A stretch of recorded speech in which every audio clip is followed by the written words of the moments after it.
Rongcheng University, the freshman convocation ceremony. Vivian Marsh was on stage to deliver a speech as the outstanding new student representative, dressed in a crisp white shirt, holding her script.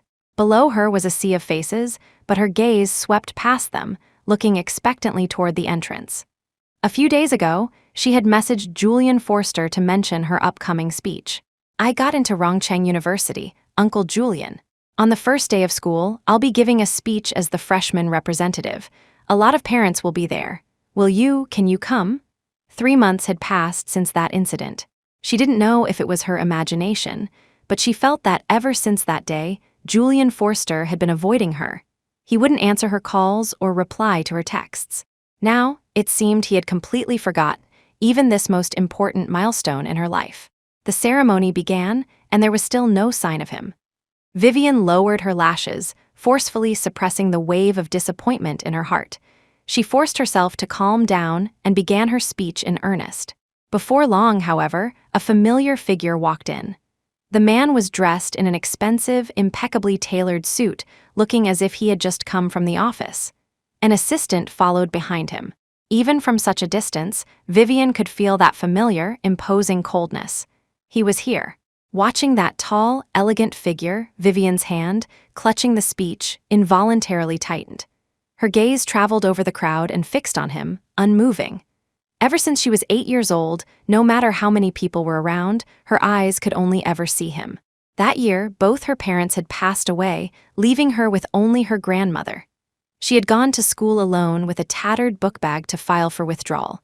With no money and no energy, she didn't want to study anymore. It was on that day that she met Julian Forster. Back then, he was young and in his prime, having just taken over the Forster Group.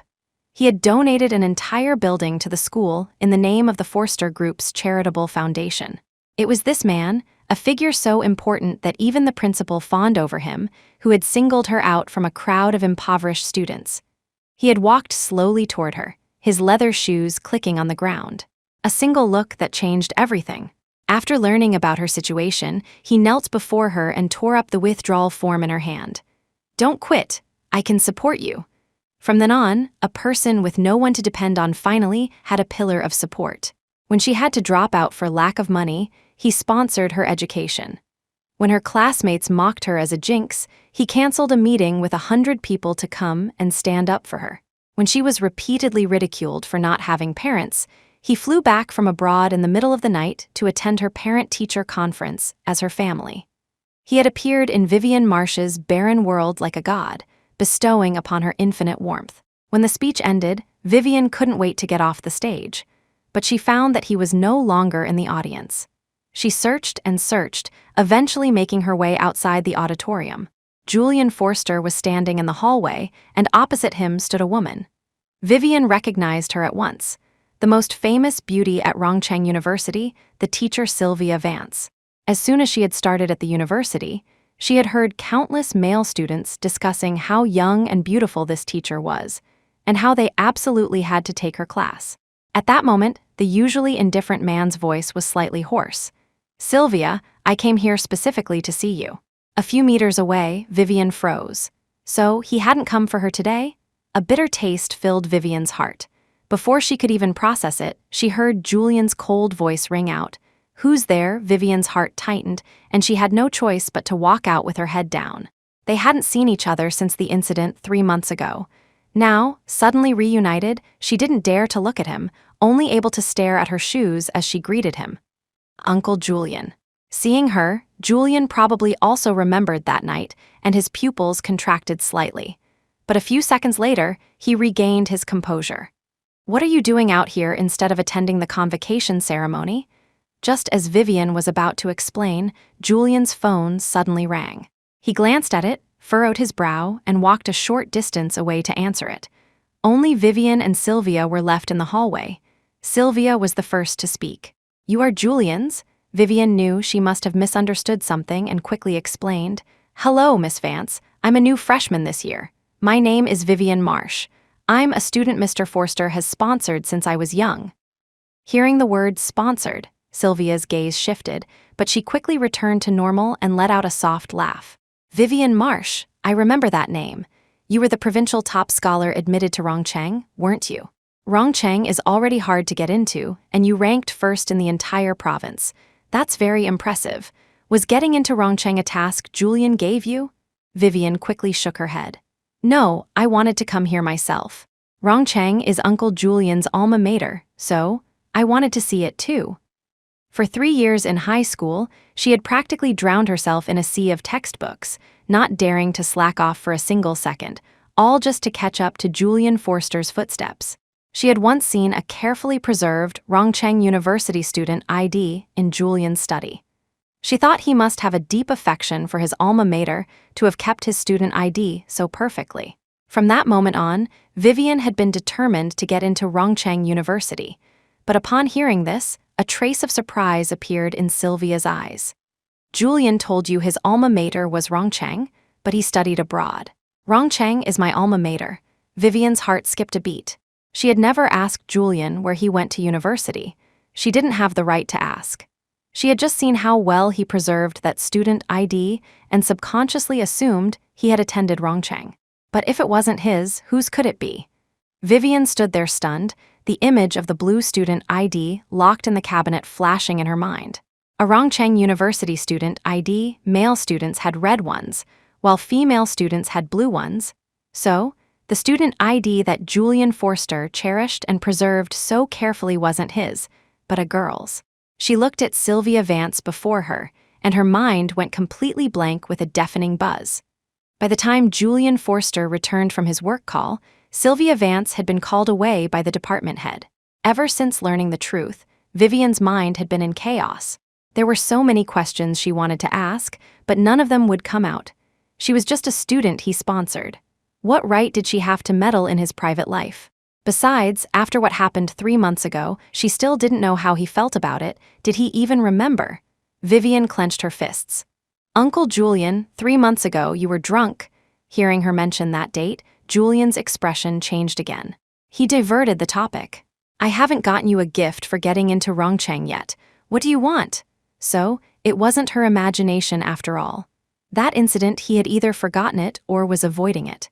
Vivian's eyes reddened slightly, and she followed his lead to the next topic. Can I have anything? Seeing the young girl's slightly red-rimmed eyes, his throat tightened. Yes. She gathered her courage and took a step closer to him. Uncle Julian, I want a hug. Julian was taken aback. Before he could answer, a hug carrying the fresh scent of a young woman was already upon him. Vivian's face was calm, but her racing heartbeat betrayed her nervousness. Julian didn't react for a moment. It wasn't until he saw the surprised look on Sylvia Vance's face as she walked over from a distance that he suddenly pushed the girl away. He looked at Vivian, his tone accusatory. Vivian Marsh, you're 18 now. Don't you know there's a difference between men and women? A pang of hurt shot through Vivian's heart. In the end, she just lowered her head and apologized. I'm sorry, Uncle Julian. I just wanted some encouragement. It won't happen again. Julian didn't spare her another glance. He walked straight toward Sylvia Vance, a hint of panic in his eyes. After that day, Vivian never saw Julian Forster again. To stop herself from thinking about him, Vivian could only throw herself entirely into her studies. She had no recreational activities. While others were out eating, drinking, and having fun, she was always studying. Vivian Marsh, do my part of the group project. In the study hall, Leo Forster tossed the newly assigned homework at Vivian. The young man was tall, roguish, and handsome. Since starting school, he had rejected countless confessions from girls, never giving them a second look, yet he always seemed to enjoy picking on Vivian. His friend next to him teased, Young Master Forster, it's been how many days since school started? You haven't even glanced at the campus belle who's pursuing you, yet you're always circling around this Vivian Marsh. What's going on? Don't tell me. Leo cut him off with a cold look. What nonsense are you talking about? She's a student my uncle sponsors. She took the money, so it's only right she does a few things for me. Hearing Leo's obviously mocking words, Vivian didn't get angry, nor did she retort. She just skillfully picked up the assignment sheet he had thrown at her and said softly, I'll get it done. Over 3 years of high school, she had lost count of how much homework she had done for Leo Forster. He was Julian Forster's nephew. Since they were young, he had always ordered her around with an air of complete entitlement. Even though she obediently took the assignment, Leo seemed dissatisfied with her perpetual attitude of ignoring him. His handsome face grew colder and colder, and it was a long while before he finally turned and left with his friend. Looking at the mountain of work on the assignment sheet, Vivian sighed and went back to her dorm. 3 days later, she went to give him the completed assignment, only to be told by his roommate that Leo had gone home. Vivian hesitated for a moment, then, with some unknown impulse, went to the Forster estate. At the Forster villa, Leo was playing a video game. Seeing her arrive, his body stiffened, and even his gaming became absent-minded. Yet his words were still sharp. "What are you doing here? Chasing me all the way to my house, just to turn in some stupid homework. I was afraid of losing it. It's safer to give it to you in person." In truth, she was trying her luck, hoping to see Julian Forster. After a pause, she scanned the empty living room. "Is Uncle Julian not home?" Leo's brow furrowed. He seemed displeased to hear her mention another man in front of him, even if that man was his own uncle. His tone was cold. "I don't know." Since the person she wanted to see wasn't there, Vivian had no reason to stay. She put down the homework and turned to leave. After walking out of the Forster villa, her spirits hit rock bottom. Suddenly, as if by some telepathic connection, she immediately turned back and, sure enough, saw Julian Forster, whom she hadn't seen for days, on the second floor. Except he was tenderly holding another person in his arms. That was Sylvia Vance. She froze on the spot, watching as they embraced for a full minute. Even from such a distance, she could still see the shy smile on Sylvia Vance's face. Vivian couldn't bear to watch any longer and fled, as if escaping a disaster. From the very beginning, she had vaguely guessed that the relationship between Julian and Miss Vance was unusual. She had the answer in her heart, yet she still didn't dare to think about it, didn't dare to expose it. She ran wildly, ran back to her dorm, and curled up on her bed. She remembered that night, when he had held her just as tightly. Even though she knew that night was something that couldn't see the light of day, knew she had no standing to stop him from being close to Sylvia, her heart ached uncontrollably, and tears filled her eyes. After that, she didn't dare to go to the Forster estate so easily, much less see Julian. 2 months passed like this, and the heartache from seeing their embrace that day slowly began to fade. Vivian received her first scholarship since entering university. Julian had once promised her that as long as she won 5 scholarships, he would take her to a ball as his first female companion. Julian never brought a date to any event. The words "first female companion" held an immense allure for her, so she studied tirelessly every day. Including the 4 scholarships she had won in high school, this made a total of 5. But what happened 3 months ago, and then seeing him embrace Sylvia? She no longer knew if she could still ask him for this reward she had been dreaming of for 4 full years. Finally, after much deliberation, she mustered the courage to call him. It took 5 calls before he finally answered. "Uncle Julian, I got my 5th scholarship." Julian's cool voice came through the phone. "Congratulations. I can be your date now." On the other end, Julian seemed to fall silent for a moment. After a long while, he spoke. "I've been very busy lately. I don't have time for any balls." Vivian's heart sank instantly. As if sensing her disappointment, Julian fell silent again. For some reason, he spoke once more. "But there's a business reception next week. If you want to go, I can make time to attend." Vivian suddenly felt a light at the end of the tunnel and quickly agreed. "Thank you, Uncle Julian." A week later. On the day of the ball, Julian sent her a beautiful evening gown. In the evening, he had a driver pick her up and take her to the hotel. She changed into the beautiful, exquisite dress, feeling a daze like Cinderella stepping into her pumpkin carriage. However, when she walked into the ballroom and saw Sylvia Vance standing next to Julian, she froze completely. "Miss Vance!" Sylvia looked over the young, beautiful girl in front of her, then discreetly linked her arm with Julian's and smiled gently.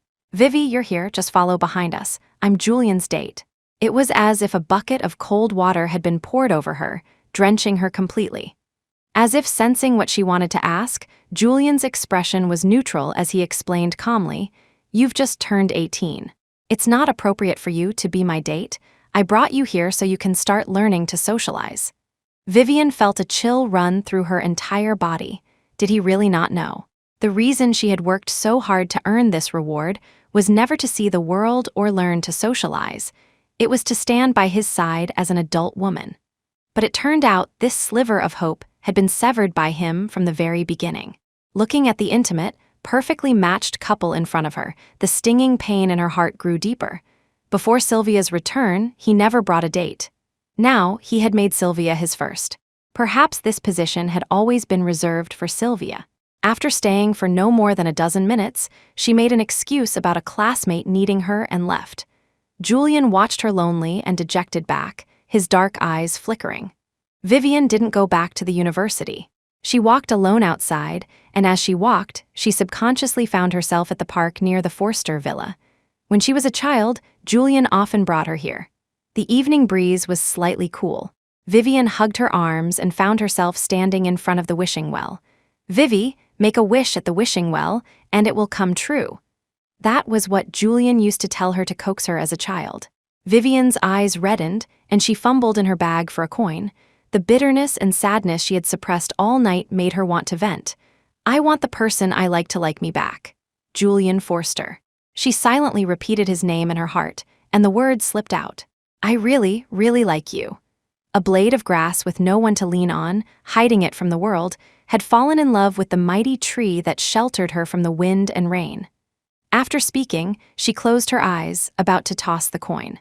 In the quiet darkness, a familiar and shocked voice suddenly came from behind her. "Who did you say you like?" Her hand, about to toss the coin, froze in midair. She turned around mechanically. She saw Leo Forster in a tracksuit, staring at her in disbelief. He came here for a run every night. Today, he heard someone mumbling and came over to check, just in time to hear the phrase, "I really, really like you." Vivian's mind buzzed. Fearing he had actually heard something, she said in a panic, Leo's face, however, suddenly turned beet red from his head all the way to his toes, as if steam was rising from his entire body. "If you like me, why didn't you just tell me directly instead of talking to a wishing well?" No, this is too hasty. This time doesn't count. You need to prepare properly. I'm heading back now. You be careful on your way back too." After saying that, he rode away on his skateboard in a flustered hurry. He was so flustered that he nearly fell off halfway. Vivian stood frozen, realizing Leo had misunderstood, but a sense of relief washed over her. He hadn't heard the name of the person she truly wanted to confess to. After that day, Leo, for once, didn't bother her for 3 consecutive days. Soon, Christmas was approaching. At some point, a trend had started among the girls to make handmade rings for the person they liked on Christmas Day. All the girls in Vivian's dorm started making them for their boyfriends. Vivian didn't have a boyfriend, but thinking of Julian, she couldn't help but make one too. She made it with extreme care, even secretly carving Julian's name on it. Before making it, she didn't dare think of giving it to him. But after finishing it, Vivian couldn't help but find excuses for herself. If she gave it to him as a birthday present, he wouldn't know it was meant for a sweetheart, right? "Uncle Julian, your birthday is coming up. I have a gift I want to give you," she cautiously called him. "Wait for me at the villa entrance tonight." Julian was probably busy. He agreed hastily and hung up. That evening, she was about to go out with the ring when she ran into Leo. He had just rejected rings from several girls and saw the one in her hand. Knowing what it represented, Leo's ears turned red again. He raised an eyebrow, forcing a calm expression. Finally prepared this time. How did you make it? It's so ugly." His words were sharp, but a smile played on his lips as he reached for the ring in her hand. Vivian's expression changed instantly. "Although it's a bit ugly, it's still presentable. I've seen so many rings today, and this is the one I like. So I'll reluctantly accept." The rest of his words got stuck in his throat when he saw the name carved on the ring. A few seconds later, his expression turned icy and incredulous as he looked at her. "The person you like isn't me, but my uncle." The secret she had kept for so many years had been discovered, and by Leo of all people, a cold sweat broke out on Vivian's palms. Her first instinct was to beg Leo to keep it a secret. Although he always gave her trouble, she knew he wasn't a bad person. If she begged him sincerely, he might help her hide it. But before the words could leave her mouth, Leo seemed to fly into a rage. He stared at her, gritting his teeth. "He's 12 years older than you, and he's the one who sponsored you. Vivian Marsh, how dare you?" Even though she had long known this love was forbidden, his words still cut her to the core. Her heart trembled violently, and she hastily tried to cover it up. "This is just a birthday present for Uncle Julian." With that, she used all her strength to snatch the ring back. Before Leo could say anything more, she turned and ran away in disgrace. She ran so fast that she didn't see the path in the dark and accidentally fell into a large puddle. After scrambling up, she didn't dare rest for even a second and kept running forward. By the time she reached the villa entrance, she was soaked, her clothes stained with dirty water and covered in black mud and gravel. She clutched the ring tightly in her hand, a reckless courage born of despair rising in her heart. Leo already knew, so if Julian knew too, would it even matter anymore? Just as she was torn with indecision, a loud bang echoed, and a giant firework exploded in the sky. Then, one after another, fireworks bloomed across the heavens. Only then did Vivian see, on the lawn not far away, Julian holding Sylvia Vance's hand, his expression gentle, sharing the brilliant spectacle with her. His birthday, he was spending it with another woman. The cold wind blew, making her, already drenched, feel even colder. She slowly raised her hand and saw that the once exquisite ring was now stained with dirty water. Julian's name on it was already blurred and indistinct. Vivian no longer had the courage to walk over. She turned silently, wiped her tears, and left. On her way back, she sent Julian a text message. "Uncle Julian, the gift got ruined. I'll give it to you next time. Okay, rest early." He clearly didn't care at all. Vivian fought back the tears welling in her eyes and walked back to her dorm, step by step. After that, she didn't dare to fantasize anymore. She forced herself to study like a madwoman, trying not to think about anything else. Occasionally, when she ran into Leo at school, he no longer picked on her as he used to. Instead, he would pretend not to see her, until Vivian took the initiative to stop him. "About the ring, please don't tell Uncle Julian." Leo looked at her coldly. "Do you think I would actively bring it up?" A pain shot through Vivian's heart. That's right, he wouldn't say anything. Her feelings for Julian were too scandalous. Even if she had no shame, the Forster family did.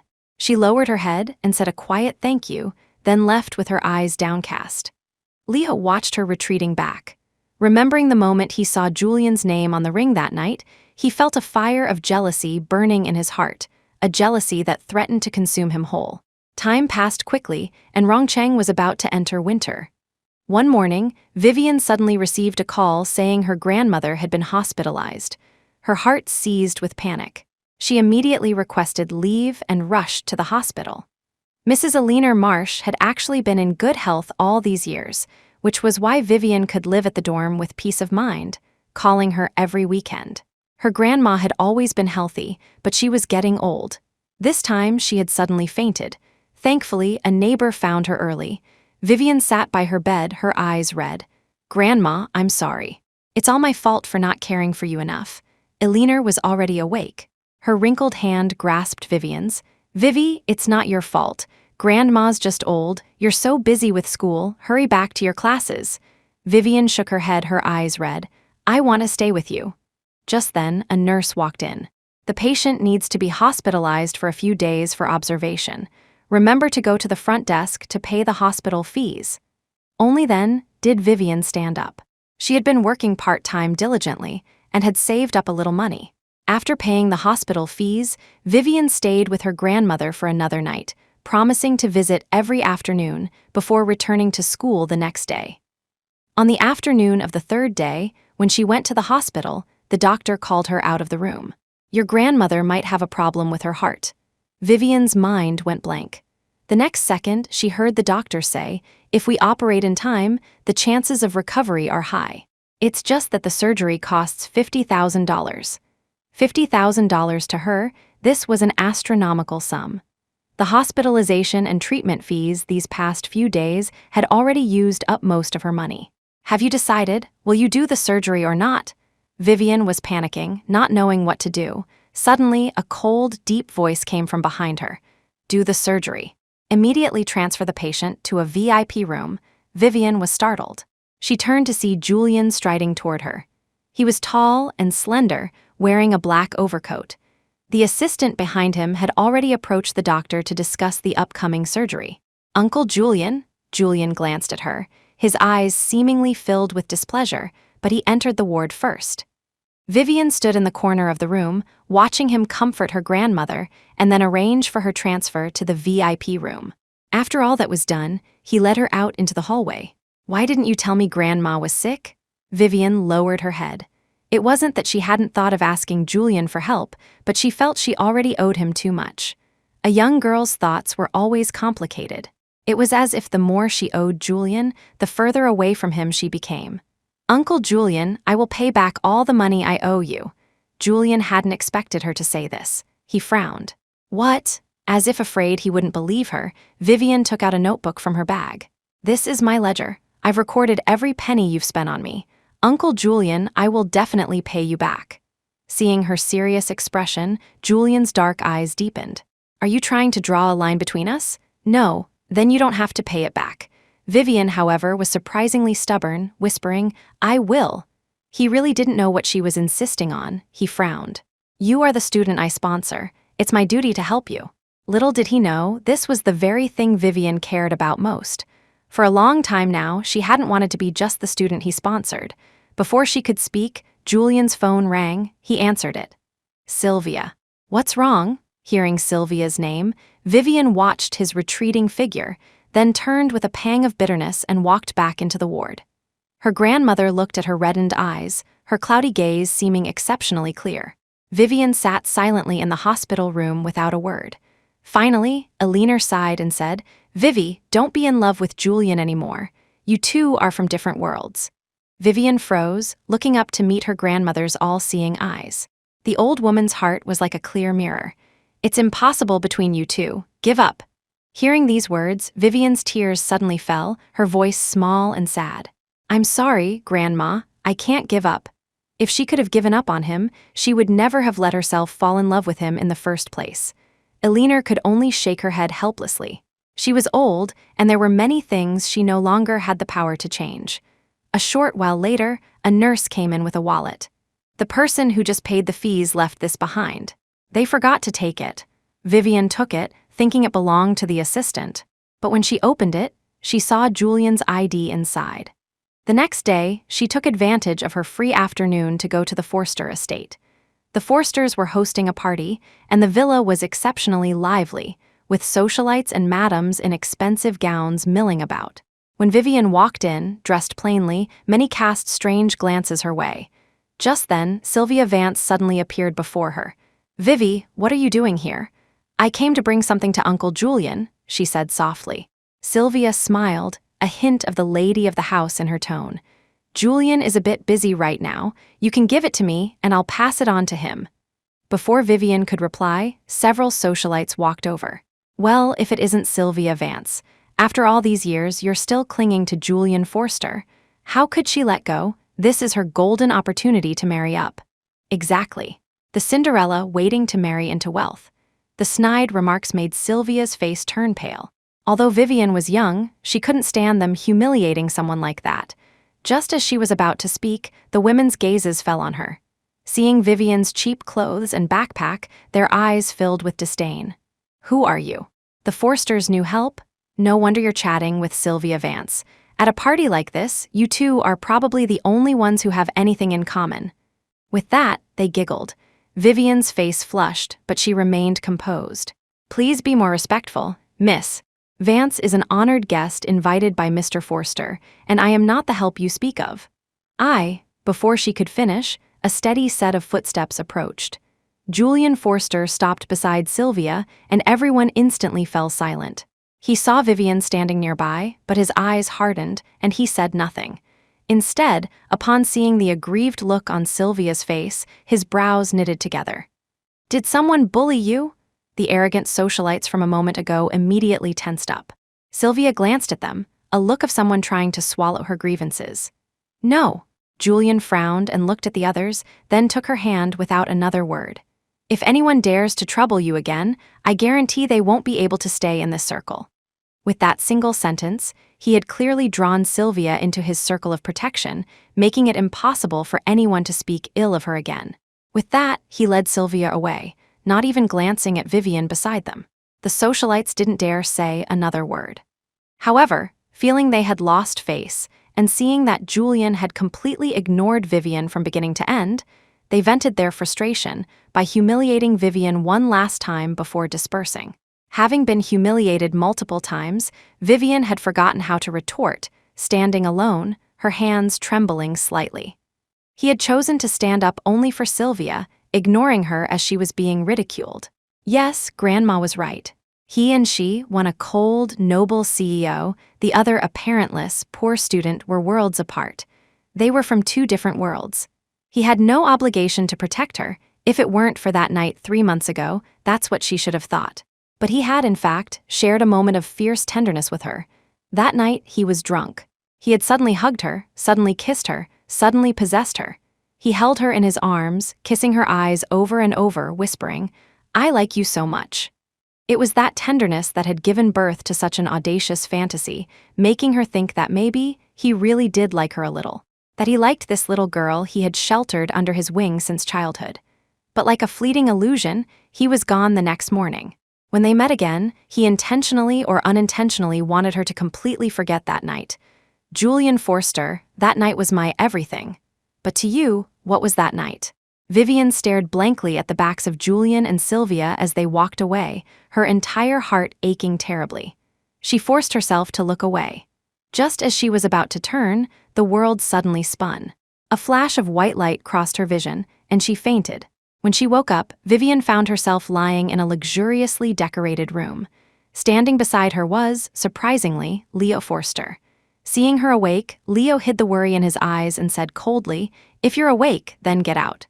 She sat up, her voice still hoarse. "You saved me," Leo deliberately pricked her. "What? Disappointed it wasn't my uncle?" Vivian fell silent, only then belatedly recognizing that this was Leo's room. She hurriedly got out of bed and said softly, "Thank you." As she was about to leave, Leo spoke again. "What were you trying to do here? Faint to get his attention?" Vivian knew that no matter what she said now, he wouldn't believe her. She lowered her head and took the wallet out of her bag. "I came to return something to Uncle Julian. Can you give it back to him for me? I never thought of using such a method to get anyone's attention. I fainted because I've been too tired taking care of my grandmother these past few days. Sorry to trouble you. I'm leaving now." With that, without looking at Leo's expression, she hurried away with red-rimmed eyes. That night, Leo delivered the wallet to Julian's study. "Uncle Julian, Vivian Marsh came looking for you today to return this." She also fainted. He didn't know why he mentioned it, but his eyes held a hint of probing. Julian was slightly taken aback, then his expression became impassive. "I see." Seeing that he seemed completely unconcerned, the young man frowned.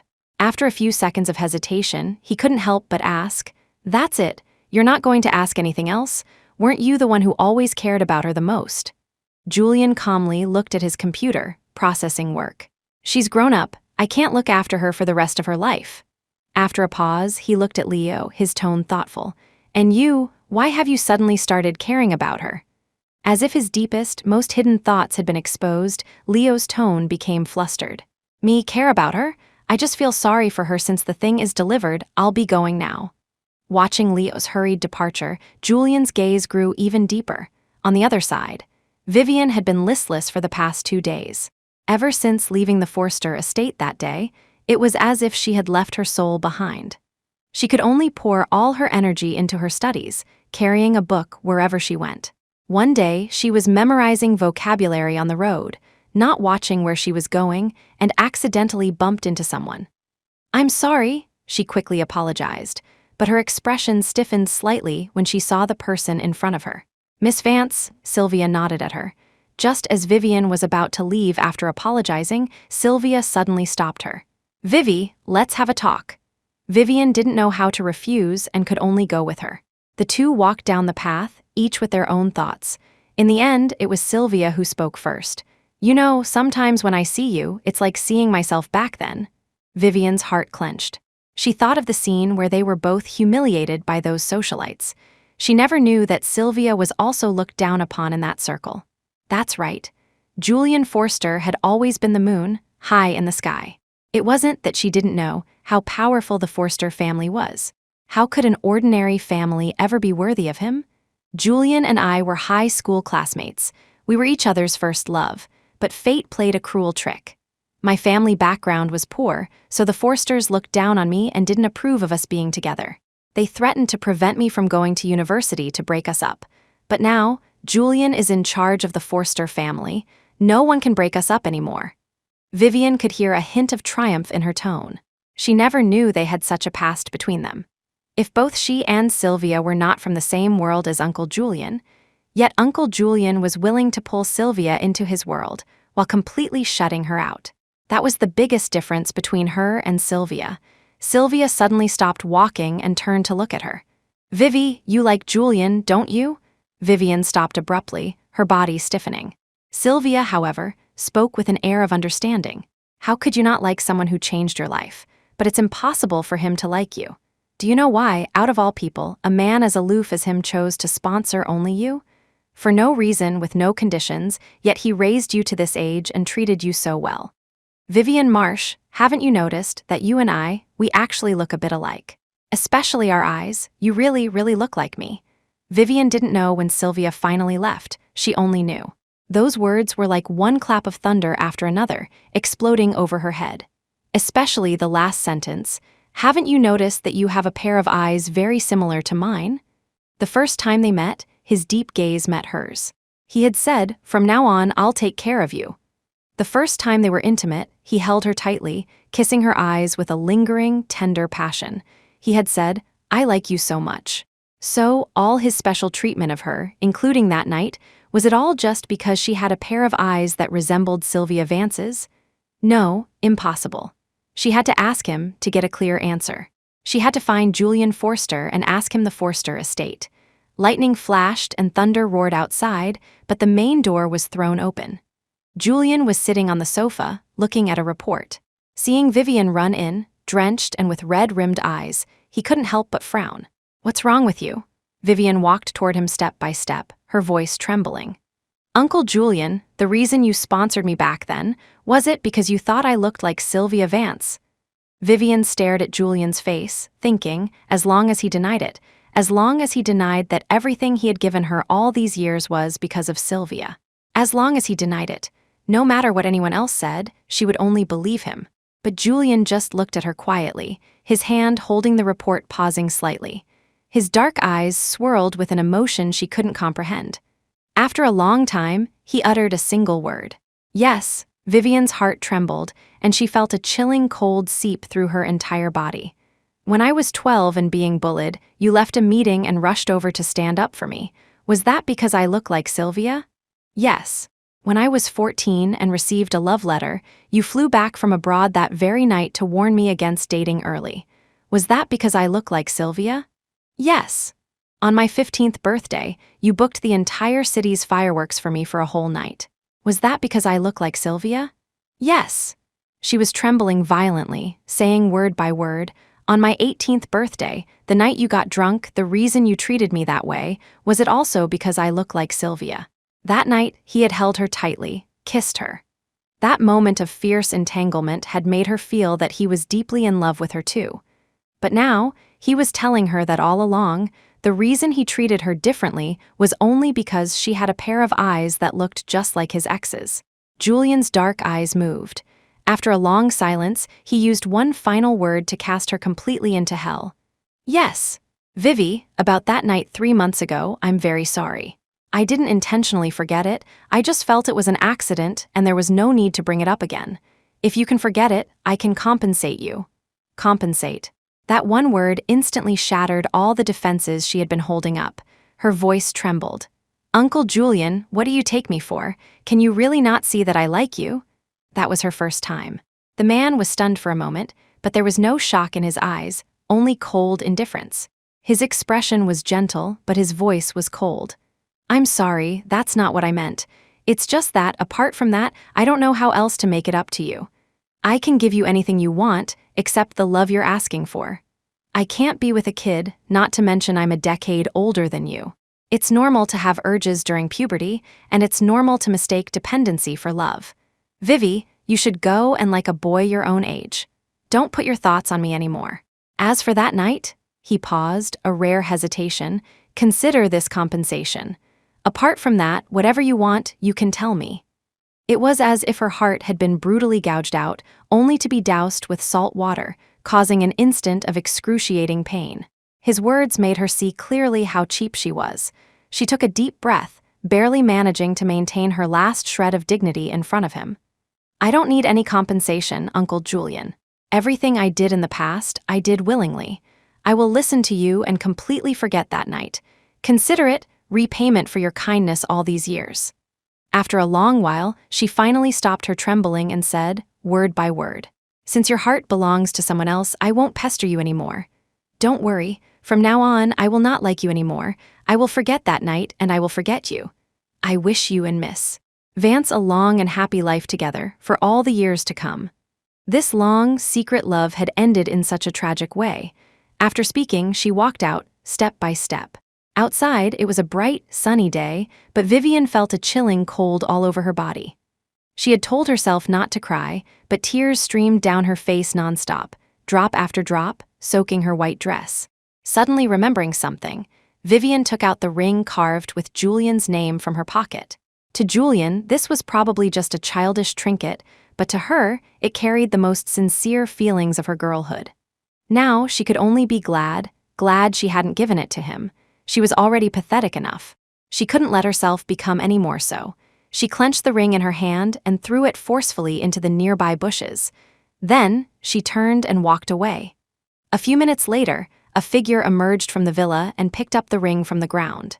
The name on it was already blurred and indistinct. Leo Forster didn't know what was wrong with him. He looked in the direction Vivian had disappeared. Holding the ring, he, as if possessed, put it on his own hand. Vivian didn't go back to the university. She wandered aimlessly on the streets. From day to night, her eyes were so swollen from crying it was as if she had shed a lifetime of tears. There was no color in her face. Several passers-by even asked if she needed to be taken to the hospital, but she just shook her head numbly until the phone in her pocket began to vibrate. It was a call from the hospital. On the other end, an anxious voice came through. "Miss Marsh, your grandmother's condition has suddenly worsened. Please come to the hospital immediately." Vivian's mind went blank, the earlier wave of sadness instantly replaced by fear. Hanging up the phone, she immediately ran in the direction of the hospital. Her heart was shrouded in immense panic and fear. She didn't notice the green light had turned red and a turning truck was speeding toward her. Bang, the entire world fell silent. The Forster villa. Julian's gaze was fixed on the open financial report. The man, who was usually incredibly focused, couldn't read a single number now. His mind was filled with the image of the young girl, running out with red-rimmed eyes. And that night, the night of intense passion. The words he had said earlier were too heartless, so much so that even Vivian hadn't noticed the cold sweat that had broken out on his palms as he said them.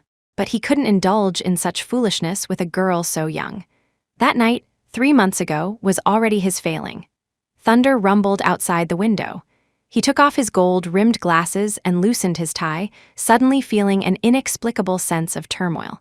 Suddenly, the phone on his side rang. Thinking it was a work call, he answered it casually. But when he heard the voice on the other end, his mind went completely blank. "Hello, is this a relative of Vivian Marsh?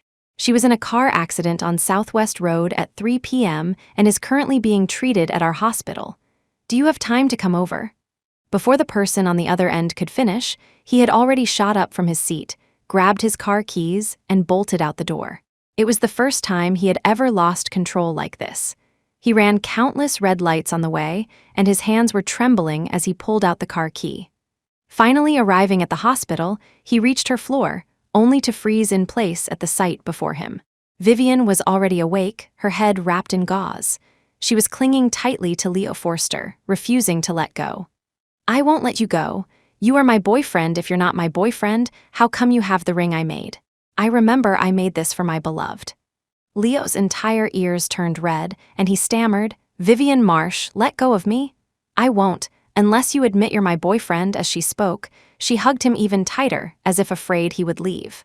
Watching the two of them in such an intimate scene, Julian felt a current run through his entire body, the shock so great he could barely breathe. He forcefully pushed open the room door and called her name sternly. "Vivian Marsh." Vivian looked up at him, but her eyes no longer held the love of the past, only strangeness. "Who are you, mister?" A deathly silence filled the hospital room for about 10 seconds. Leo looked like he'd seen a ghost and tried to push her away, but he was afraid of hurting her and didn't dare to use force. It wasn't until Vivian let go on her own, her eyes still fixed on his face, that he saw a fervor he had never seen before. His mind began to drift. Being held by her like this wasn't so bad after all. Just as he was thinking this, his gaze fell on Julian, who was watching him with cold eyes. As if caught doing something wrong, he snapped back to reality. "Vivian Marsh, stop dreaming. How could I be your boyfriend?" He put on the same impatient act as before, but Vivian didn't keep her distance from him as she used to. Instead, she held his hand. "You are. Otherwise, why are you wearing the ring I made?" Leo was shocked. What the hell? Didn't they say this girl had amnesia? At that moment, Julian's gaze also shifted to his wrist. Leo swallowed hard. The name on it was now illegible. He was at a loss for words. Yet there was a strange sense of relief that Julian's name was no longer visible. "You are my boyfriend." Vivian tugged at his arm with both hands, and Leo, for the life of him, didn't know how to refute her. This was maddening. Until a hand forcefully separated them. Julian stood in front of her and said coldly, "Get back in bed and rest." Vivian looked at him with dissatisfaction. "Who are you anyway? Why are you always bossing me around? I want to be with my boyfriend." Julian had probably never been spoken to with such impatience in his life, especially by the young girl who used to cling to him the most. Seeing Vivian's reluctance to part with Leo, an inexplicable anger rose in his heart. Even though Vivian had forgotten him as he wished, Julian felt that this was simply awful. Leo also looked at Vivian in surprise. It was rare to see her so bold in front of his uncle. "I'll say it one more time. Get back in bed and rest." Julian's voice was cold and filled with a sense of pressure, a prelude to his anger. Although Vivian no longer recognized him, her heart instinctively trembled. What right did this man have to be so fierce with her? She held back her grievance and looked at her boyfriend. She was being treated so harshly. Wasn't he going to do anything about it? Seeing Vivian's gaze turn to him, Leo shivered. "No, don't look at me. I'm more scared of him than you are." Her boyfriend was unreliable. Vivian bit her lip and walked back to the bed, her eyes quietly turning red. Julian tried to continue feeding her porridge, but Vivian kept her lips stubbornly shut. The two were locked in a silent battle of wills. Feeling the suffocating atmosphere in the room and seeing Vivian's "I'd rather starve to death today" attitude, Leo finally spoke up cautiously. "Uncle Julian, maybe I should feed her." Hearing this, Vivian's eyes immediately lit up, and she looked at him expectantly. Julian was silent for a few moments, before finally handing the bowl of porridge to Leo. Leo's movements were clumsy as he fed her, even dripping some on her face, but she was exceptionally happy, constantly looking at him with a gaze full of love and tenderness. Julian didn't know when he left the room.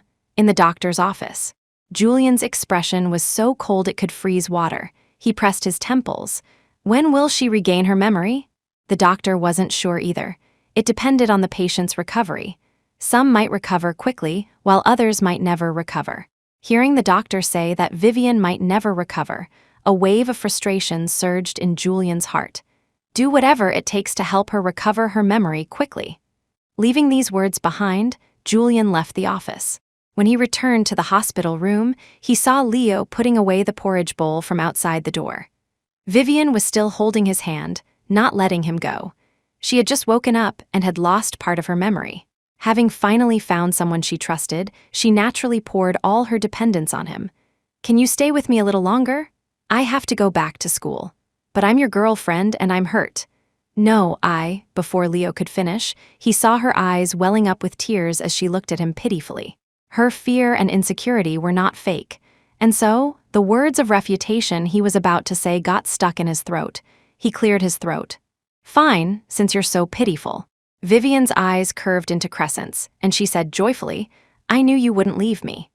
Outside the door, Julian watched this version of Vivian and found himself momentarily lost in thought.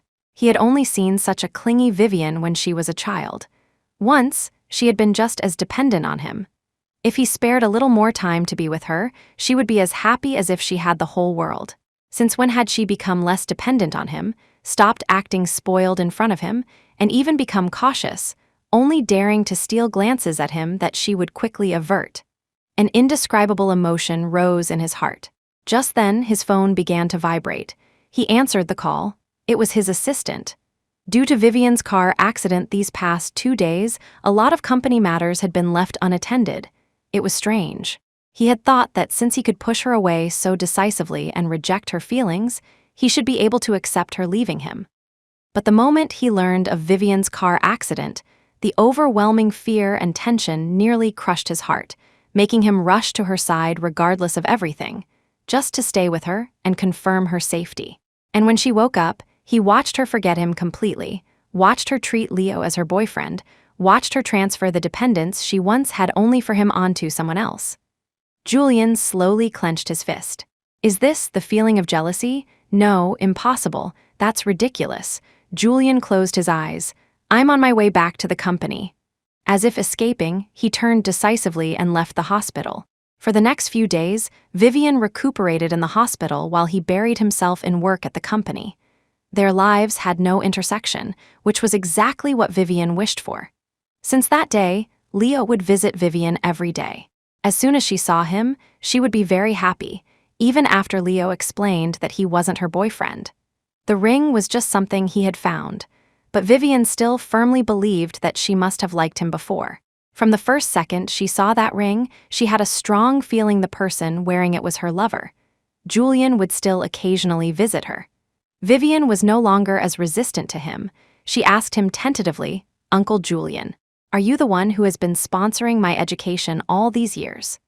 Julian saw the caution in her eyes, as if she was afraid of offending her benefactor, which made him feel even worse. He sat on the chair by the bed, his suit jacket casually draped over the back. He picked up an apple from the table and began to peel it. He asked lightly, "Who told you?" For some reason, Vivian still felt a little nervous when facing him. Her hands fidgeted with the bedsheet. "Grandma told me. She said, Uncle Julian is very good to me, that I should thank you for your help and not have a bad attitude towards you." Mrs. Marsh's condition had been critical, but thankfully, she had been saved and was now recovering well. Knowing that her granddaughter had amnesia and had forgotten her feelings for Julian, she actually thought it was a good thing. Vivian's feelings for Julian were not accepted by society anyway. It was better for her to forget like this than to remain obsessed. Let Julian just be a simple elder in her heart. Everyone would be happy. Vivian thought of her attitude towards him when she first woke up and felt a little guilty. She lowered her eyes and apologized. "Uncle Julian, I'm sorry. It was all my fault before. I shouldn't have kept talking back to you." Hearing her polite apology, Julian's hand, peeling the apple, paused. After a long moment, he replied softly, "I know. It shouldn't be like this.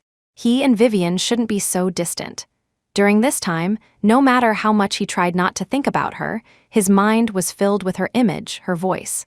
Julian felt like he was going crazy. He finished peeling the apple, cut a small piece, and held it to her lips. Vivian's eyelashes trembled. He clearly saw the resistance in her eyes, but in the end, for some unknown reason, she still obediently opened her mouth and ate the piece of apple. He withdrew his hand and didn't feed her anymore. He placed the apple, which had only been eaten a bite of, on the table and suddenly stood up to look at her. He looked at her intently. "Do you hate me now?" Vivian froze, looking up at him timidly. She didn't really know what she was feeling.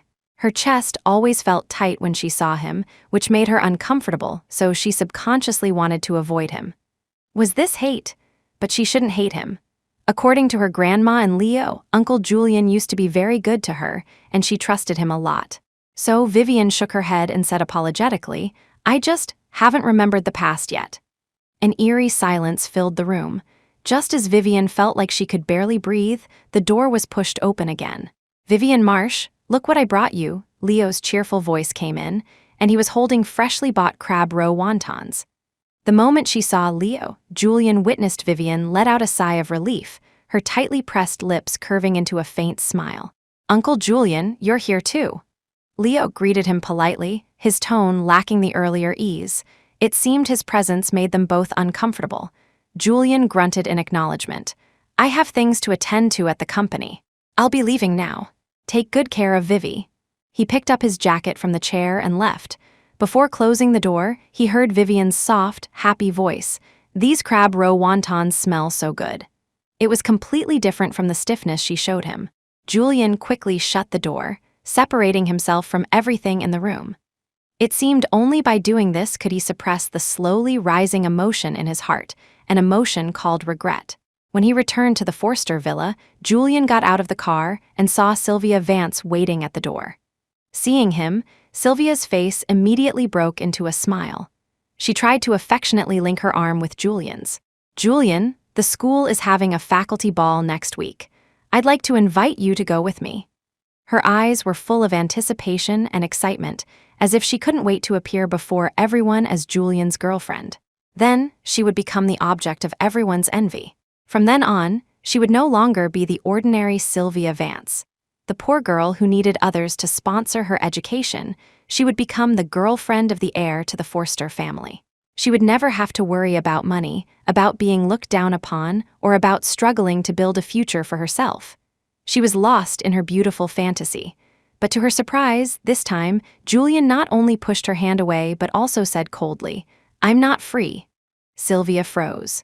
Since they had reunited, he had always been gentle and close to her. When had he ever been so cold? She stood there, a look of hurt on her face. "Did I do something wrong?" "Julian, I thought we had started over." Julian turned his head and looked at her nonchalantly. "Who gave you the courage to think so?" Seeing the mockery in his eyes, Sylvia was in utter disbelief. He had always acted as if he couldn't forget her. Even at the party when she was humiliated, he had unhesitatingly stood by her side, not even sparing a glance for Vivian. Wait, Vivian? Was his current attitude because of Vivian? Impossible. Is it because of Vivian Marsh? Did she seduce you? "Julian, the person you love is me. We've been together since high school." Hearing Vivian's name from her lips, Julian frowned. "First, the person I love is not you. Second, we were not together in high school. I admit I had a crush on you then because you were so focused on your studies, and I admired your hard work. We were indeed close to getting together, but didn't you, back then, unhesitatingly choose the $1 million my grandfather offered and the opportunity to become a teacher at Rongcheng University?" Hearing him so bluntly state the truth of what happened back then, Sylvia's face turned deathly pale. She trembled as she asked, You knew, that's right. After they graduated from high school, Sylvia actually had the chance to go abroad with Julian. Later, old Mr. Forster found Sylvia and said, "I don't object to you two dating, but I will cut off his financial support for 4 years to test your determination to be together. But if you give up immediately, the Forster family can give you $100,000 to let you study in peace." In addition, she was being pursued by the son of Rongcheng University's vice principal, who promised her that if she stayed at Rongcheng to study with him, he would help her become a teacher there in the future and would definitely marry her. Sylvia weighed her options for a long time. Julian was undoubtedly the best catch in her heart, but the Forster family's standards were too high. Even if they dated, she might not be able to marry into the family. She didn't want to waste her time. Besides, his grandfather was still in charge of the family. Did she really have to go abroad with him and suffer for 4 years? The vice principal of Rongcheng University was nothing compared to the Forster family, but for someone of her background, marrying into his family was still a step up in social class. Sylvia finally made her choice. She accepted old Mr. Forster's $100,000 and the vice principal's son's pursuit. She just didn't expect Julian to be so outstanding. After completing his studies abroad, he immediately returned to the country to take over the family business. Later, old Mr. Forster passed away from an illness, and Julian became the actual head of the Forster family. And there had been no women by his side all this time. Sylvia was filled with regret and resentment, feeling more and more that she had made the wrong choice. Later, she was even more determined to climb up. She dumped her boyfriend of many years and had been looking for a chance to reunite with Julian. She never thought fate would be so kind to her. At that Rongcheng University convocation, they actually met. And he even said he had come to find her. Sylvia had always thought Julian didn't know about the past, that he had never forgotten her. But it turned out he knew everything. Sylvia was unwilling to accept it. Her eyes red, she tried to explain, "Julian, listen to me, it was a misunderstanding back then. The person I love has always been you. I had no choice but to leave." Julian looked at her coolly, then suddenly shook his head. "It doesn't matter, I don't care about any of that."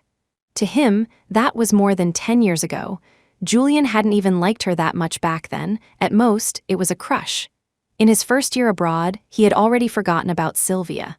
And after returning to the country, the reason he got close to her was only because, looking at the indifferent man before her, Sylvia suddenly felt as if she had never truly known him. "Then what about how you treated me recently?" Julian sneered. "That was just an act for someone else to see, and since you were willing to play along, I just put on a few shows." Sylvia trembled, as if she suddenly understood something. "You were acting for Vivian Marsh. You love Vivian Marsh." Hearing the word love, Julian instinctively resisted. His dark eyes deepened. "Sylvia, don't talk nonsense." But Sylvia seemed to have gone mad. Her long-term boyfriend had been kicked to the curb, her dream of marrying into a wealthy family was shattered. She screamed recklessly, "Julian Forster, you maniac, you actually love the student you sponsor? I'm going to tell everyone you're a pervert." Julian's gaze shot toward her, terrifyingly cold. "You can go and spread whatever nonsense you want. Let's see if Rongcheng will still have a place for you then." Peeling away the gentle facade of recent times, he revealed his true, cold, and ruthless nature. He walked into the villa without a care, leaving Sylvia frozen in place, her body trembling uncontrollably. Late at night. The light in Julian's study was still on, but for the first time, it wasn't because he was working. He leaned back in his chair, his eyes half closed in exhaustion. Sylvia's sharp voice echoed in his ears. The 5 words, "You love Vivian Marsh," broke into his mind with unstoppable force, lodging deep in his heart. It brought back the memory of that night, the one he was most unwilling to recall. That night, he and Vivian had crossed the final line, foolishly sleeping together. But was he really not sober at the time? He couldn't even lie to himself. The moment Vivian's lips unexpectedly touched his mind was filled with her face. Under the influence of alcohol, he had abandoned all reason and composure and kissed her forcefully. Vivian hadn't rejected him. Of course, why would she reject him? The young girl's affection was not something she could hide. He had long seen her love for him. And on that night, he too had been unable to control his feelings. Yet he could only, cowardly and despicably, use the excuse of alcohol to possess her completely. Julian knew how despicable he was. He didn't dare to accept Vivian's love, yet he couldn't control his desire to be close to her. So he could only use Sylvia as an excuse to drive her away, only hurt her again and again to force her to stop loving him. Yet when she truly forgot him, he was filled with extreme resentment. Julian Forster, how could there be such a shameless man in this world? He closed his eyes, letting the self-loathing wash over him. He sat in his study all night. The next morning when he came out, his usually impeccable face had a faint stubble, and his always neat hair was disheveled. Leo also came out of his room with a bag, and seeing his uncle like this, he was stunned. Julian saw that Leo was holding a set of study materials that were clearly not his own. "Are you taking those to Vivi?" Leo nodded. He had been unusually kind lately, worried that Vivian's hospital stay would affect her studies, so he had taken the initiative to bring her materials. But that girl would surely be happy to see these. Thinking of her surprised expression, Leo himself felt happy. He didn't notice Julian's increasingly cold gaze. "Do you like Vivian Marsh?" Julian asked directly. Leo was taken aback, his handsome face suddenly turning red. I just..." Before he could answer, Julian continued, "She's only so close to you now because she thinks you're her boyfriend. What happens when she regains her memory? What will you do then?" "Leo, she's the one with amnesia, not you. Don't get too into character." Even he didn't realize how much strange emotion was mixed into these barbed words, but Leo seemed to have heard it. The usually carefree young man's face suddenly turned serious. A strange burst of courage briefly overcame his reverence for his uncle. He said, "Uncle Julian, I know. The person Vivian likes is you." This direct statement stunned Julian. Leo continued, "She came to find you before the car accident. I know you rejected her. And I also know, Uncle Julian, that it's wrong for Vivian to like you. Isn't it a good thing that she has amnesia now?" This was the first time Leo had ever rendered his respected uncle speechless. He even felt a wave of fear immediately after saying it, but Julian didn't seem to want to argue with him.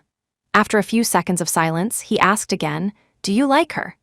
As if a hidden thought had been exposed, Julian defensively ran a hand through his hair. I don't know, maybe I just feel sorry for her. Is it like or not like? Julian asked again. Leo thought for a moment and finally answered, like. The uncle and nephew stood there in silence. Looking at Leo's young and determined gaze, Julian suddenly felt like he had truly lost. He couldn't even compare to Leo. After a long moment, he turned to leave, his voice heavy. Then don't let her down. Leo stared at his back, seeing a hint of loneliness. How could his always invincible uncle have such an emotion? Before Leo could figure it out, Julian had already closed his room door. That evening, Julian received a call from his assistant. There was a project abroad that required Julian's follow-up, and he needed to go to the United States for 3 months. Julian agreed. Before leaving, he visited Vivian's hospital room again.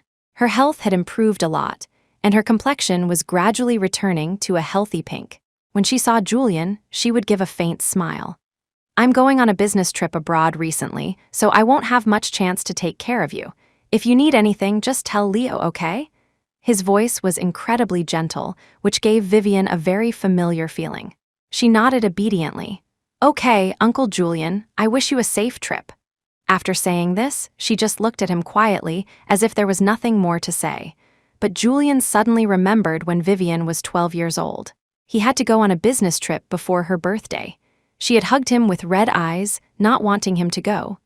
The Vivian of that time would hug him and act spoiled, every word full of reluctance to see him go. Uncle Julian, you promised you would spend my birthday with me. You're going to France again? That's so far from Rongcheng. You'll be gone for a long time, won't you? Uncle Julian, I don't want you to go. Her voice had grown smaller as she spoke, and in the end, she hugged him and cried softly. Julian had comforted her for a long time, but he still left. He later found out that a classmate had mocked her for being a parentless orphan, saying no one would remember her birthday. Vivian had retorted, "That's not true. I have Uncle Julian and he will spend it with me." In the end, he had missed it due to work. When he returned, he was filled with guilt and threw her a grand birthday party. He asked her what gift she wanted, and she whispered in his ear, "Uncle Julian, I don't want anything. As long as you're by my side, I'm so happy." It was probably from that time that he started to pay more attention to this little girl who relied on him with all her heart. But now, facing the same situation of his impending departure, the person before him would no longer cry and beg him to stay. Instead, she smiled and wished him a safe trip, completely unconcerned about his departure, and not at all looking forward to his return. Until he was on the plane to the United States, getting further and further away from the city where she was, the pain in Julian's chest became more and more pronounced. It hurt so much that his brows knitted together, his heart feeling as if it were stuffed with cotton, making it almost impossible to breathe. The days passed, and a month had gone by since Julian left. The school was on winter break. Vivian had also been discharged from the hospital and had returned home with her grandmother.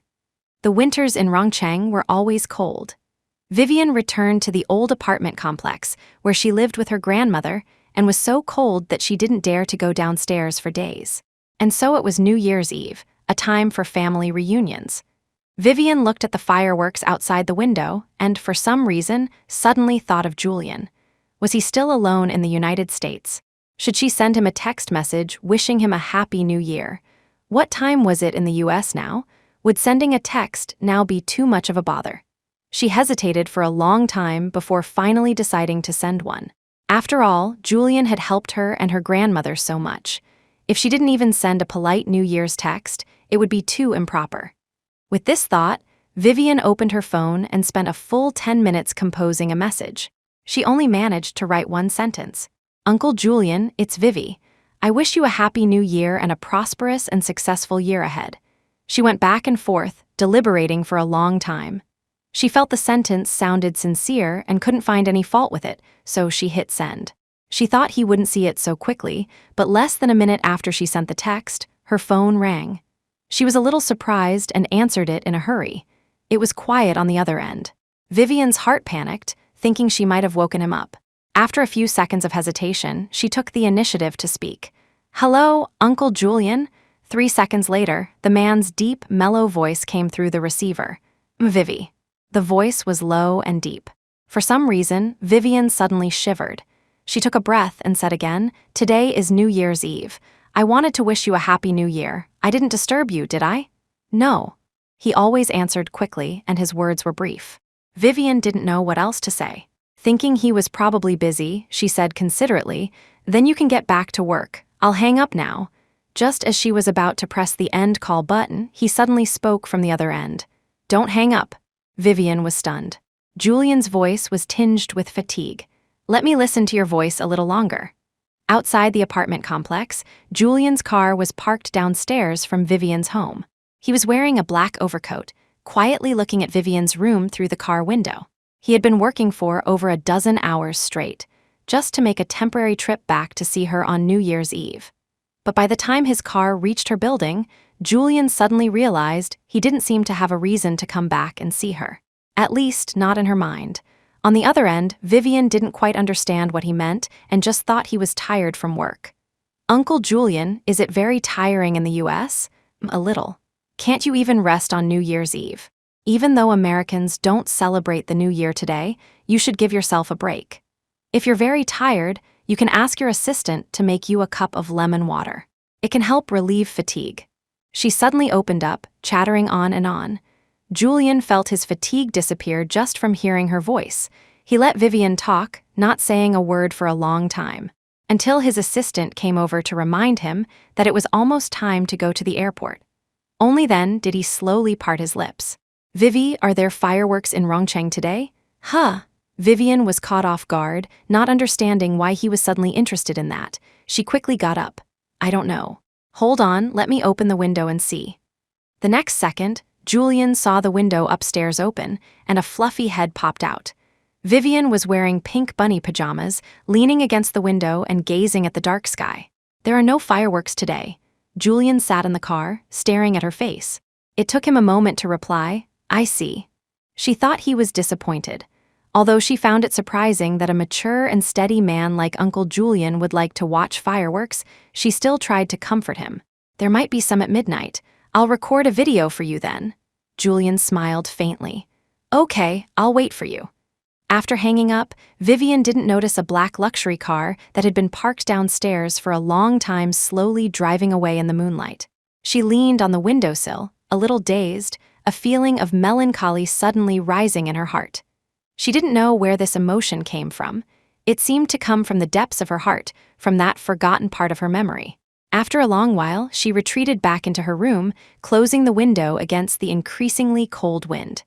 At 12 o'clock, the New Year's bells chimed. Outside, one dazzling firework after another suddenly bloomed. Only then did Vivian open the window again, record a short video of about 10 seconds, and send it to Julian. But this time, there was no reply for a long time. Vivian waited for a while, assuming he was busy, and didn't think much of it. Soon, she fell into a deep sleep. Julian didn't land until noon the next day, and Vivian slept until the sun was high in the sky. When she woke up, she found that Julian had already replied to her message. "The fireworks are beautiful. Happy New Year." A sudden joy filled her heart, and a small smile curved her lips. After that, the two of them didn't contact each other for a long time. The winter break soon passed, and she returned to school. "Hey, Vivian Marsh, have lunch with me." When she met Leo at school, he still had that cool and awkward demeanor, but he handed her the water he had just bought. Vivian took it with a smile and walked to his side. "Okay." Leo's friend, seeing their interaction, thought he was seeing things. He had personally witnessed how much Leo used to despise this top student, and how this top student, while always silently enduring young Master Forster's bullying, had never smiled so happily. Ryan Jones whispered in Leo's ear, "Leo, did she put a spell on you, or did you put a spell on her?" Leo's eyes widened. "Ryan, what nonsense are you talking about? Didn't you used to hate her the most? You even said she was just a poor student your family sponsors. Why are you buying her water now? And inviting her to lunch?" Remembering all the things he had done in the past, Leo, afraid Vivian would hear, punched Ryan hard. Shut up, forced into submission by his tyranny, Ryan shut his mouth. The three of them walked forward together, but he couldn't help but turn to Vivian again. "Top student Vivian, when did you and Brother Forster get so close?" Vivian looked at him, puzzled, and said frankly, "Because I like him." "What?" Leo, who was drinking water, couldn't hold it in when he heard Vivian's words and choked violently. Even Ryan's shriek was almost drowned out by the sound of him spitting water. Vivian quickly took out a tissue from her bag to wipe his mouth. Under Ryan's "the world has gone mad" gaze, Leo awkwardly pushed Vivian's hand away. But his earlobes were quietly turning red. Leo swore he had no intention of taking advantage of Vivian's amnesia to pose as her boyfriend. He had already explained that he had just found the ring. But the name Julian Forster on it, or rather the remaining faint character for Forster, was still vaguely visible. This only made Vivian more certain that she had made it for Leo Forster. What could he do? Was he supposed to tell her that the name carved on it was actually his uncle's? In short, no matter how much Leo denied it, Vivian was already convinced that the person she liked was him. After his shock, Ryan had a look of sudden realization, his tone teasing. "Brother Forster, I was wondering why you suddenly started being so gentle. So you're in love, huh? No wonder you used to pick on her and only her. You're one of those types, huh? You deliberately try to get the attention of the one you like, right?" Vivian looked at him in confusion. "Leo used to bully me." Ryan's big mouth was about to open when Leo clamped a hand over it. "No one will think you're mute if you don't talk." The three of them then stopped in front of the teaching building. Leo pulled Ryan up the stairs. "I left something in the classroom. Vivian, wait for us here." Vivian nodded and waited quietly below. A moment later, a figure in white suddenly walked toward her. Sylvia Vance looked at Vivian, her eyes hiding a deep jealousy. Vivian had forgotten her previous memories of Sylvia.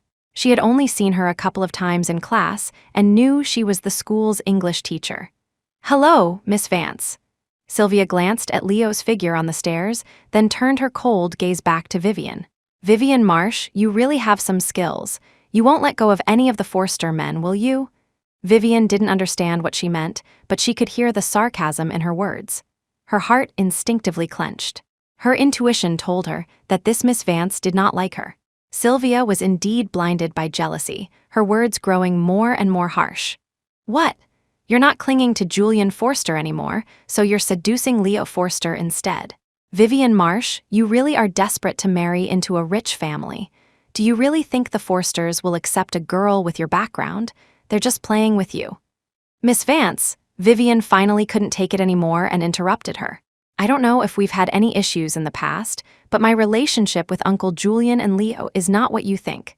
I like Leo, and it has nothing to do with whether he's from a rich family or not." Sylvia was stunned.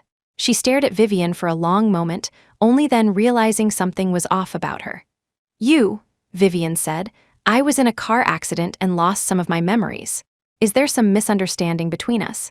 Sylvia almost laughed out loud, so she had amnesia, and she thought the person she liked was Leo.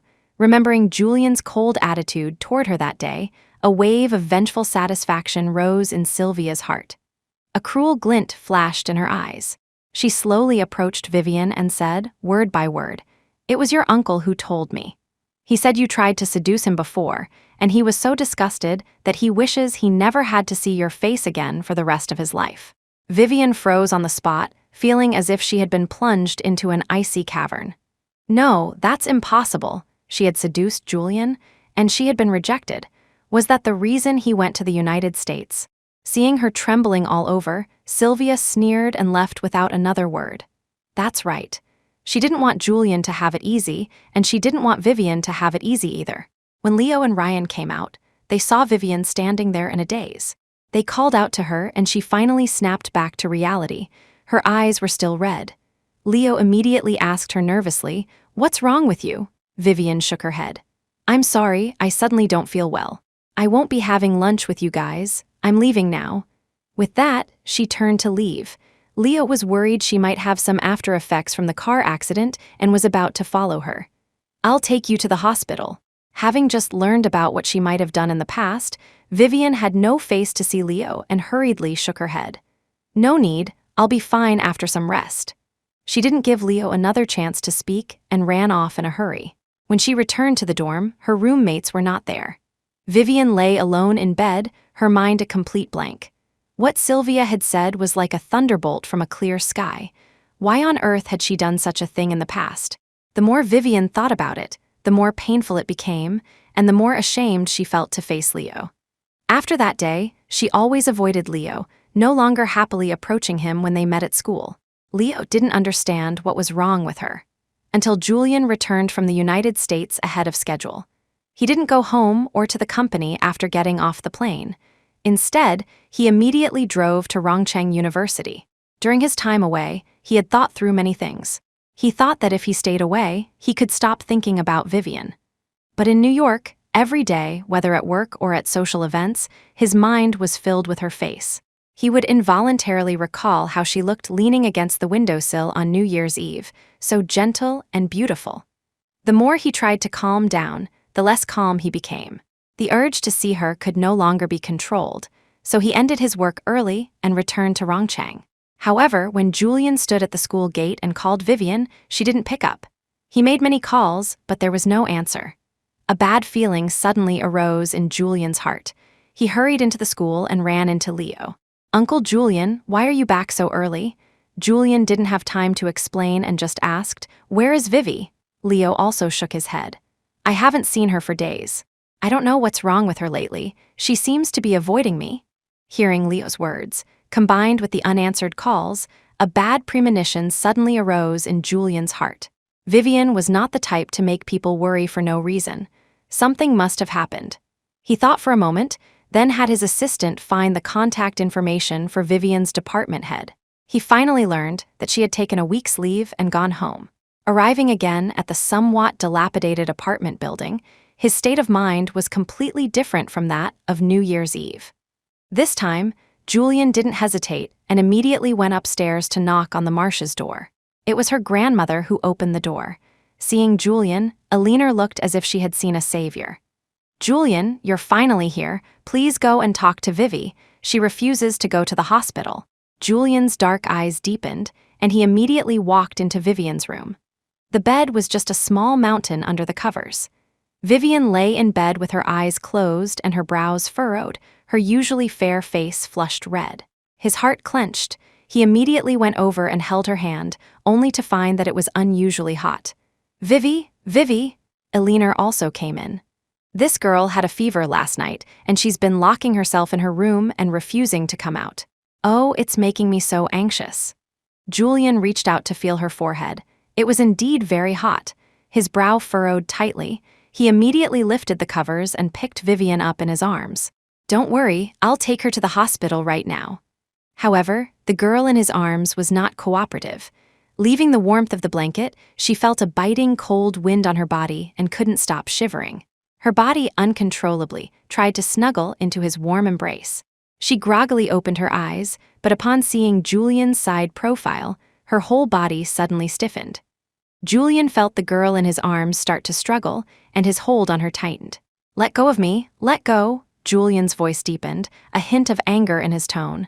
"Stop making a fuss." He had always been a man of great authority. This serious demeanor indeed frightened Vivian. Perhaps she was also somewhat delirious from the fever, for she soon stopped struggling and fell into a deep sleep. When she woke up again, she was already in the hospital. An IV was attached to her right hand. Julian was sitting by the bed, just like the scene after she woke up from her car accident. For some reason, several strange yet familiar images flashed through her otherwise blank mind. It was her and Julian in a messy bedroom. After seeing the person next to her, she had hastily put on her clothes and fled. The memory ended there, with no context.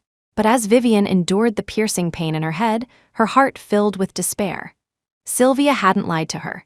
She had really seduced Julian, and it had even gone so far as a tear slid from the corner of her eye. Vivian stared blankly at the ceiling, until a warm hand reached out to wipe away her tears. Vivian looked up and met Julian's dark eyes. "Why are you crying?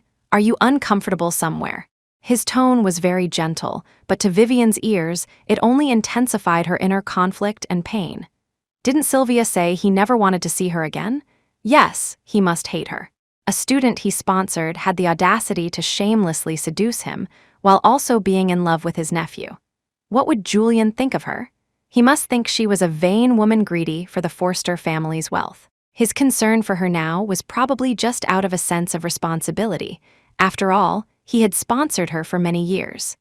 The more Vivian thought, the more she felt an overwhelming sense of shame, and the more her tears flowed. Julian thought she was in great pain and was about to call a doctor, but the crying girl suddenly called out to him. "Uncle Julian?" Julian stopped turning and looked at her. Vivian sobbed, having made a decision in her heart. "Uncle Julian, from now on, let's not see each other again." Her eyes were red, her voice hoarse, yet her tone was solemn and serious. Julian's dark eyes deepened as he looked at her silently. He never would have thought this would be the first thing she'd say to him. For a moment, a flicker of unease crossed his mind. He even wondered if her memory had returned. Was that why she wanted nothing to do with him anymore? After a long moment, he heard himself ask, "Why?" Vivian tried her best to calm down. She thought Julian, bound by responsibility and perhaps feeling sorry for her after the accident, hadn't abandoned her despite his dislike. Now that she knew about the past, how could she have the face to stay by his side? She was silent for a long time before finally saying, "I just feel that I'm grown up now. There's no reason for me to need your help with everything like I used to." She thought she had found a perfect reason for Julian to stop looking after her. But to Julian, these words sounded like she was trying to draw a line between them again. He looked at her intently. "Grown up enough to let yourself get a fever of 104 and pass out. If I hadn't come back today, what were you and your grandmother going to do? She's an old woman. Could she have brought you to the hospital? You knew you were sick, so why didn't you come to the hospital earlier? Do you care so little about your own body? And now you're telling me you're grown up? Does a grown-up take care of themselves like this?" His tone was somewhat stern. Vivian lay in bed, silent, her long lashes trembling, as if tears might fall at any moment. She bit her lip with a strange stubbornness. "Anyway, I will take care of myself from now on." Julian looked at her and finally sighed helplessly, then slowly sat down by the bed again. "All right, stop talking nonsense. I am your uncle. It's my duty to take care of you." Vivian didn't answer, but a wave of bitterness washed over her heart. It's my duty to take care of you. That must be why Julian had always cared for her so much. Even though he didn't want to see her, he was forced to take care of her. In the end, Julian didn't leave, nor did he take Vivian's words about not wanting to see him again seriously. Instead, he took meticulous care of her for a night. The next day, after her fever had completely subsided, Julian finally answered his assistant's call. The assistant had made countless work calls to him, never imagining that his work-obsessed boss would go missing right after returning to the country. After hanging up, Julian helped Vivian out of the hospital room. "Rest well after you're discharged. The doctor said your injuries from the car accident haven't fully healed yet. Take care of your body, don't overexert yourself." He instructed her, sentence by sentence, like a father. Her heart was filled with a mix of sorrow and gratitude. Even though her rational mind told her to stay away from Julian, her heart couldn't help but rely on him more and more. It was as if relying on him was her instinct. "I know," she answered slowly. Seeing that she still seemed preoccupied, Julian patted her head. "Study hard and don't think about anything else, okay?" Vivian nodded, and they left the hospital together. After dropping Vivian off at Rongcheng University, Julian drove back to his company. Vivian walked on campus, her mind full of thoughts. Although Julian had told her not to think about anything, how could she not? As she walked, she inadvertently looked up and saw Leo standing ahead. In front of him was a girl, whom Vivian also recognized as the campus belle from the Foreign Languages Department. The girl's eyes seemed to be filled with tears. She was holding a box of chocolates and offering it to Leo, but he didn't take it. Instead, he rejected her very coldly. It seemed she was confessing her feelings to Leo. Vivian stood where she was, watching with a calm expression. Then she saw the girl reach out and hug Leo. Leo seemed startled by her sudden action and only reacted a few seconds later. By the time he tried to push her away, the girl had already let go and run off in tears. Leo turned around with a frustrated look on his face, only to see Vivian standing about 10 meters away. A flash of panic crossed his eyes, and he quickly walked over. He subconsciously tried to explain, "Just now, she was confessing to me, I didn't pay her any mind." Young Master Forster was clearly not good at explanations, his words stumbling. Vivian shook her head. "It's fine, but Leo didn't believe her. I really didn't pay her any mind. She's the one who insisted on hugging me." Just then, a few men in sportswear behind them shouted at Leo, "Brother Forster, what are you doing? Come play basketball. We're just waiting for you, hurry up." Leo frowned, about to tell them to shut up, but Vivian said, "It's okay, you should go play. I need to go back to my dorm." Her completely nonchalant attitude actually made Leo a little angry. His young master temper flared up, and he turned without another word and walked onto the basketball court with the others. Vivian watched his back for a few moments, then headed towards the girls' dormitory. She herself found it strange. Didn't she like Leo? But when she saw another girl confessing to him and even hugging him, she felt nothing at all. It was as if it had nothing to do with her. Instead, what she was thinking about most now was still Julian. Thinking of him filled her with a sense of conflict. This was the first time since her amnesia that she so desperately wished to regain her memory, to know what had happened in the past. Meanwhile, at the Forster Group, the assistant walked into the top-floor CEO's office and reported on work item by item. Julian was wearing a pair of gold-rimmed glasses he didn't often wear, casually looking at the report in his hand. After the assistant finished, he seemed to remember something. "The Mingwen Hotel is having a grand opening ball on Friday night. Mr. Jai sent you an invitation, but you have another dinner on Saturday. Should I decline for you?" "A ball?" Julian was taken aback and suddenly looked up. Having worked for him for years, the assistant knew from his boss's reaction that he was interested in the ball. He kept his eyes lowered and immediately said, "Or I can postpone the original dinner for you." Julian only thought for 3 seconds before nodding. "Yes, postpone the original dinner. Tell Mr. Jai I will attend the ball." "Understood. Also, have another gown custom made for me," the assistant said casually, still according to Miss Vivi's measurements, right? He said this very naturally, as if he had long known why Julian wanted to attend the ball. Feeling his boss's gaze on him, the assistant gave a sheepish smile.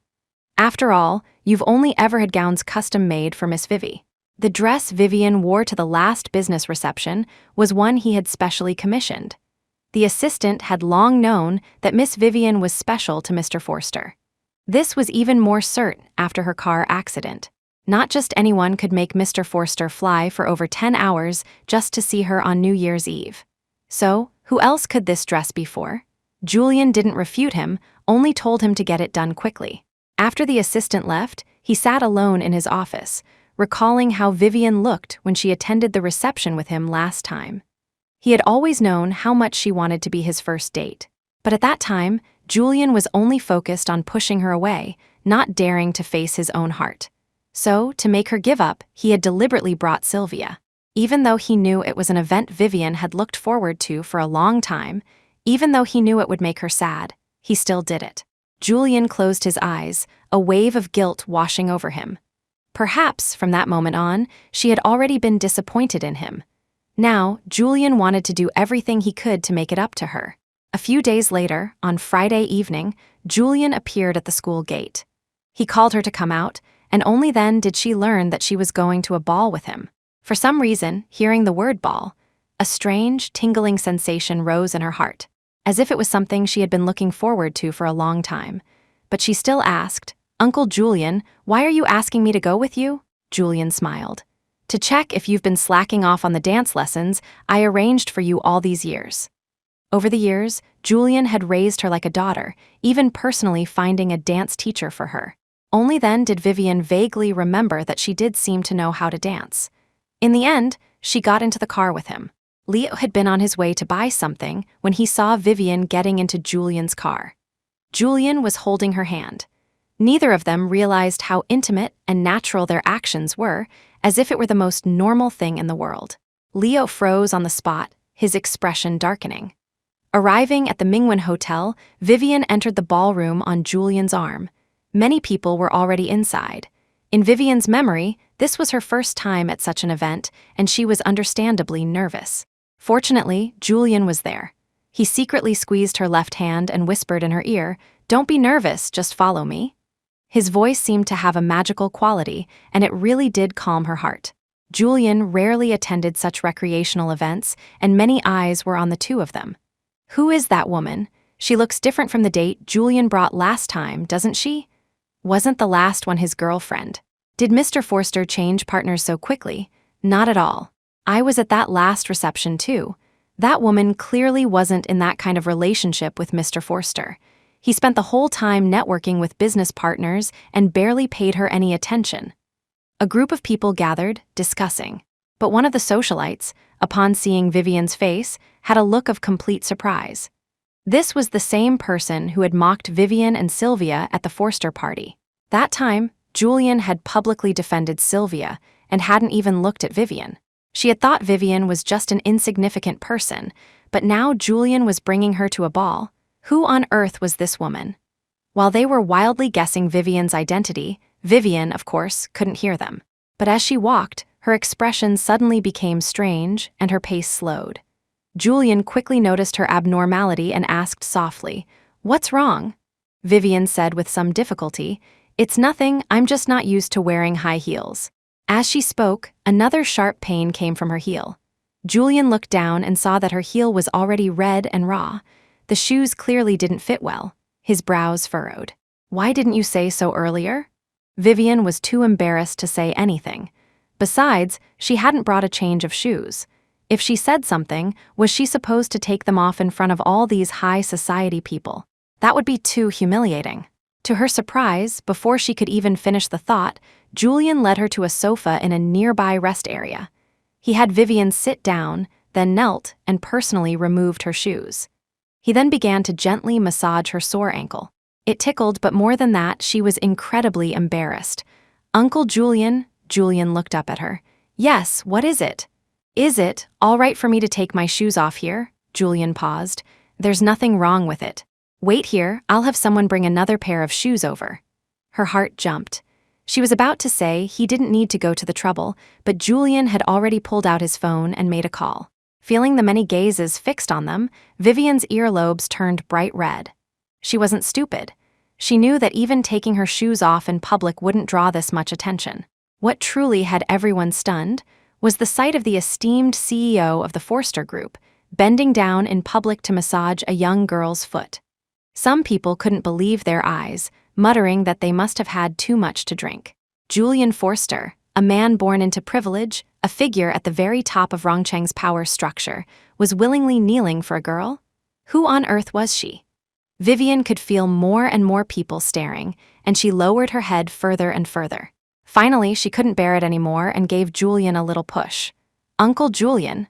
"Huh? You should probably sit down." Julian seemed completely oblivious to her discomfort, his hands still gently kneading her feet. "Does your foot feel better?" Vivian wanted to say it was fine, but his massage felt so good. "Next time, if you don't like wearing high heels, you don't have to. There aren't so many rules." He seemed to completely disregard the unwritten rules of such events. Watching the serious, gentle way he massaged her feet, something suddenly exploded in Vivian's heart. She almost instinctively tried to suppress the strange feeling rising within her. "No, this isn't right." Sylvia's words immediately echoed in her mind. "You tried to seduce him before, and he was so disgusted that he wishes he never had to see your face again for the rest of his life. Vivian, he's your Uncle Julian. His kindness is only from the standpoint of an elder. Besides, isn't Leo the one you like? You already made a mistake before you lost your memory. Are you going to make it again?" As her thoughts churned in confusion, the person delivering the shoes arrived. Julian opened the box for her. Although this pair also had a slight heel, they were much better than the last. He personally helped her put them on. Once they were on, just as he was about to say something, Vivian spoke up. "Uncle Julian, I need to go to the restroom."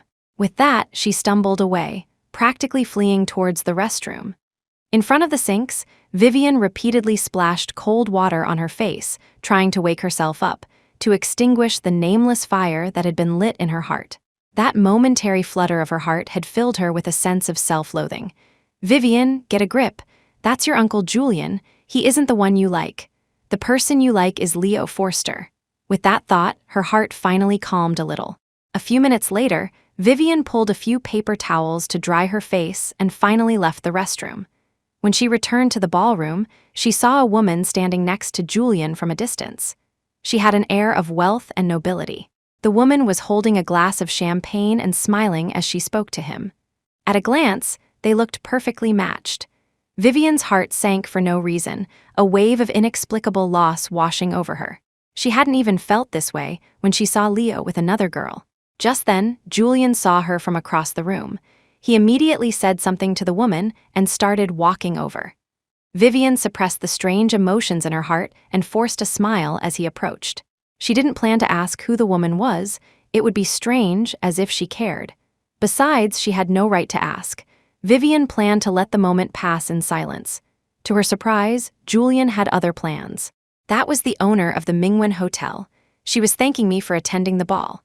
After he spoke, Vivian was momentarily stunned. Is he explaining to me? Is he afraid I'll misunderstand? But why would he need to explain? To him, I'm just a junior. Vivian's heart thumped wildly in her chest, and she didn't know how to respond. In the end, all she could manage was an "oh," and said nothing more. Just then, Julian gently took her hand again. The dancing is about to start. Shall we? Feeling her hand enveloped by his larger one, she couldn't help but tremble again. He led her onto the dance floor. As the figures around them swirled, Vivian's heart slowly began to calm.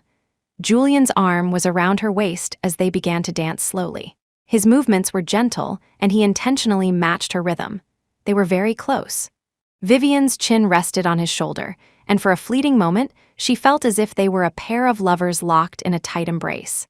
But then, the string of reason in her mind pulled taut again.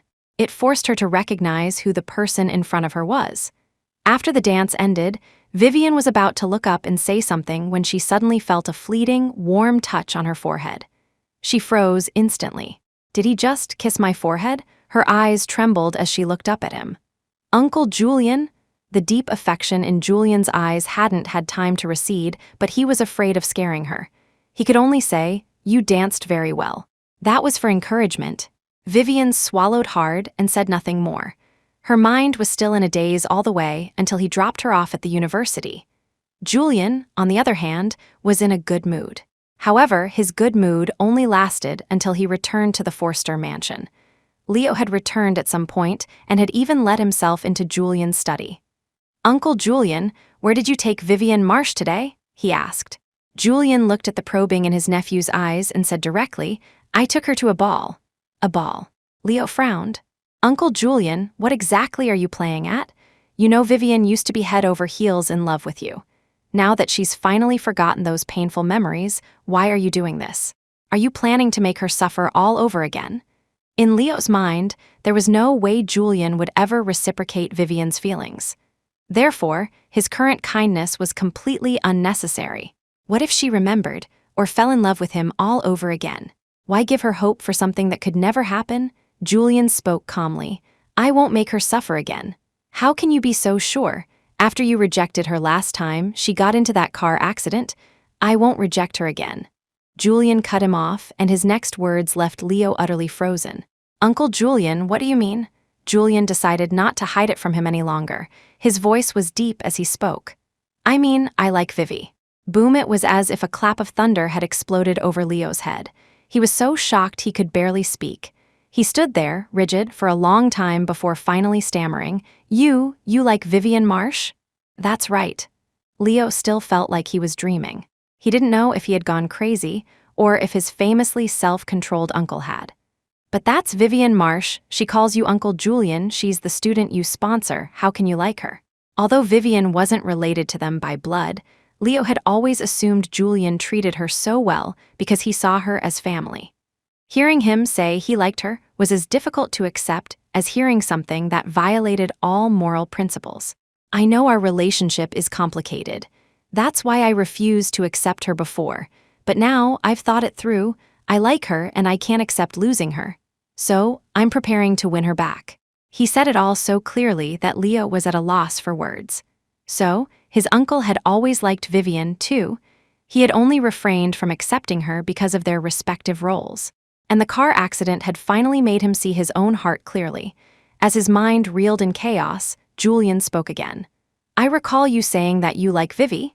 Leo stiffened but still jutted out his chin and nodded. This was a nightmare. An uncle and nephew in love with the same woman. If word got out, the Forsters would become a laughingstock. Technically speaking, the two of them were now romantic rivals. Once Leo accepted that his uncle also liked Vivian, his gaze towards him became complicated. But it was obvious Julian didn't see him as a rival. "Vivi won't like you," he stated flatly. A surge of defiance rose in Leo's heart. He wanted to retort, "How would you know? The amnesiac Vivian thinks she likes me right now," but then he remembered the reason she thought she liked him, the ring that was meant for Julian, and his confidence instantly deflated. "I'll work hard to pursue her," Leo said. Julian just shook his head.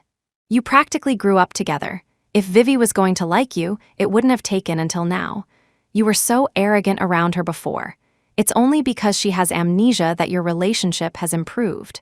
Once she gets her memory back, do you really think she'll still accept you?" As expected, Leo's eyes instantly dimmed. He knew it himself, actually. Before he understood his own feelings, he had always lorded his young master status over her, acting high and mighty. Back then, Vivian must have really disliked him, right? But Leo was still unwilling to give up.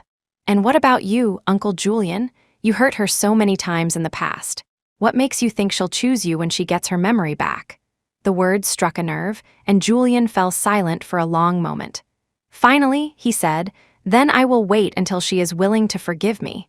When Leo left, he was still filled with unwillingness, but he knew his chances against his uncle were slim to none. "Uncle Julian," Leo said, turning back at the door, "whether you're serious this time or not, don't let her get hurt again." Julian looked up and spoke earnestly. "I know." Vivian spent the next few days and a daze, unable to stop thinking about the kiss Julian had placed on her forehead at the ball. The tingling sensation seemed to linger for days. It even made her feel a strange sense of guilt whenever she ran into Leo at school. They weren't even a couple, but Vivian found she couldn't quite face him. Fortunately, Leo didn't seem to want to see her much either lately. They had run into each other several times, but he would leave after just a few words. This actually made Vivian feel a little relieved. On Friday afternoon, she left the campus, wanting to buy a bowl of wonton soup from the food street outside. To get to the food street, she had to cross a road. Vivian was lost in thought and didn't pay much attention to the traffic. When the light turned green, she started to walk. She didn't notice that just as she stepped off the curb, a white car suddenly stomped on the gas and sped directly towards her. It was only when she heard the screams of the people around her that Vivian turned to see the car hurtling toward her. Through the blurry car window, she saw Sylvia Vance's twisted and frenzied face. Memories of the car accident from months ago flashed in her mind. Vivian froze on the spot, momentarily forgetting to run. A sharp pain shot through her head, so intense that her vision flashed white. She clutched her head and staggered backward, only to be tripped by something unknown. Just as the car was about to hit her, another vehicle suddenly swerved in, blocking the white car's path. The two cars collided violently with a deafening crash. Bang! Vivian's whole body trembled, and she fainted completely. The car that had blocked Sylvia's was Julian's. He scrambled out of the car and immediately gathered Vivian into his arms. "Vivi? Vivi," she was unresponsive. Panicked, Julian scooped her up and was about to rush to the hospital. Just then, his assistant and bodyguards ran over. Julian suddenly stopped, his face contorted with fury as he looked back at the white car Sylvia had been driving. "Don't let her get away." Leaving those words behind, he ran toward the hospital with Vivian in his arms. Vivian wasn't actually injured this time. The doctor said she had fainted mainly from shock, and because the head injury from her last accident hadn't fully healed. But Julian had been terrified. He held her hand and didn't leave her bedside for a moment before she woke up. Thinking back to how close Sylvia had come to hitting her, Julian felt a fear he had never experienced in his life. If he had been a second later, would he have lost Vivian completely this time? "I'm sorry, it's my fault, I didn't protect you. Vivi, I'll never let you get hurt again. It's all my fault," he apologized over and over, as if not just for what happened today. After what felt like an eternity, the fingers of the unconscious person on the bed twitched. Julian, who had been holding her hand tightly, felt it immediately. He looked at her face excitedly and saw that Vivian was indeed awake, though her face was still pale. He leaned down and hugged her, his entire body trembling. But the next second, he felt the person beneath him push him away with force. Vivian looked at him, her eyes no longer held the reliance he was used to, only coldness and distance. "Uncle Julian, you shouldn't be this close to me." The moment he met her gaze, Julian seemed to understand everything. He looked at her and said, You remember everything?" It was phrased as a question, but his tone was one of certainty. Vivian looked back at him, her face pale, and didn't answer for a long time.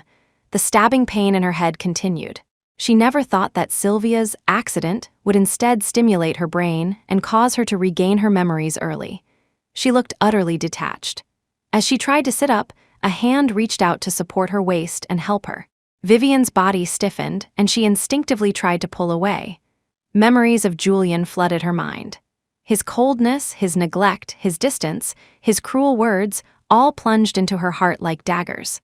But the memories from her time with amnesia also forced their way into her mind.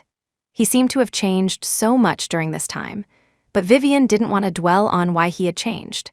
The words he had said to her before the car accident were clear enough. She shouldn't shamelessly cling to his side anymore. Just then, a glass of water was offered to her. Julian held the cup to her lips, looked at her slightly chapped lips, and spoke softly. "Have some water." Vivian glanced up at him. She didn't refuse, but she didn't let him feed her either. She took the cup and drank half of it in one go. The cool, sweet water soothed her dry throat. After she finished drinking, Vivian didn't look at him and tried to get out of bed on her own. "I'm fine now, I'm leaving the hospital." She didn't want to be in the same room with him, not for a minute, not for a second. Julian saw the resistance in her face as clear as day and sighed silently. Just as Vivian was about to leave, her wrist was grabbed. Julian pushed the person who had just left the bed back onto it, his body moving closer and closer to hers. "Vivi, just listen to me first, okay?" His voice was soft, almost coaxing, but Vivian wasn't having it. She stubbornly turned her head away, refusing to even look at him. "Uncle Julian, there's nothing for us to talk about. I'm grateful you saved me just now, but I need to get back to my studies." Julian almost forcibly turned her head to face him. "I know you're angry with me. What happened in the past was my fault. Will you give me a chance to explain, please?" What was there to explain? Hadn't he already made things clear to her? The memory of that day was still so painful Vivian could hardly bear it. Therefore, she now refused any communication with him. "There's nothing to explain. I understand that liking you in the past was me overreaching. I told you I would never bother you again." Julian looked at her gravely, feeling that every word she said now was a boomerang flying back to hit him. Suddenly, he gripped her hand. Vivian was pulled forward uncontrollably, falling into his embrace. Julian held her tightly. "Don't say that. I'm begging you, don't say that." The man who had always been so proud and self-possessed now had a tremor in his voice. Vivian was suddenly stunned. What was wrong with him? Didn't he try everything he could to get away from her before? Didn't he say he had no feelings for her, that he only sponsored her because of Sylvia? Sylvia, right. Thinking of that woman made Vivian even more confused. Why did she want to hit her with a car? Just then, Julian's assistant burst into the hospital room. "Mr. Forster, the police are here. They said they need to take Sylvia." He stopped mid-sentence when he saw the two embracing in the room and wisely shut his mouth. Hearing the assistant's voice, Vivian immediately came to her senses and pushed the man in front of her away. Julian, however, stood up calmly, his expression turning serious. Just as he was about to speak, he felt a tug on his clothes. He was taken aback and looked down. Vivian spoke softly, "I want to see Sylvia Vance." Sylvia was being held temporarily in a small room at the hospital. When Vivian entered, she was already in handcuffs. "Why did you try to hit me?" Vivian looked at her calmly. The hatred in Sylvia's eyes was something she couldn't comprehend. Why did she hate her so much? Suddenly, Vivian remembered the misleading things Sylvia had told her when she had amnesia. What was the reason for all this? Sylvia glared at her, her face contorted. The jealousy in her heart had completely shattered her composed facade. Why did she try to hit Vivian? Because she hated her. Of course, as it turned out, Sylvia had recently run into the socialite who had mocked her at the reception. Before, they had all thought Sylvia had Julian's backing and hadn't dared to do anything to her. But after the last ball, that socialite had keenly sensed that the person truly important to Julian was the obscure little girl by his side. At the ball, she had secretly taken photos of Julian massaging Vivian's foot, changing her shoes, and dancing with her. She had deliberately shown them to Sylvia, and the group of socialites had mocked Sylvia mercilessly, taunting her that even if she tried to climb the social ladder, she was destined to fail this time. Sylvia had already been rejected by Julian. She had originally wanted to go back to her old boyfriend, only to find he was already with an arranged match his family had introduced. Having lost on both fronts, she then saw Vivian nestled so happily in Julian's arms. Of course, she was consumed by jealousy. Why? Why did Vivian get to be happy? They were the same kind of person, both from humble beginnings, both needing someone else to sponsor their education. Why did Vivian get Julian's favor? She couldn't accept it. Jealousy can drive a person mad. In the end, she had committed this terrible act. Vivian Marsh, don't you be so smug. Do you really think Julian is that good to you? Even if he likes you now, do you think he'll actually marry you into the Forster family? Ha ha ha ha ha, don't you dream of it. You'll end up with the same fate as me, destined to be abandoned. Vivian frowned as Sylvia finished her crazed shouting. The police then came in and took Sylvia away. Vivian stood rooted to the spot, Sylvia's shrill words echoing in her mind. Julian likes her? That was the biggest joke she had ever heard in her life. How could Julian possibly like her? He clearly hated her guts. Just then, the sound of steady footsteps approached from behind. Julian walked to her side. Seeing Vivian's distracted expression, he thought Sylvia must have said something she shouldn't have.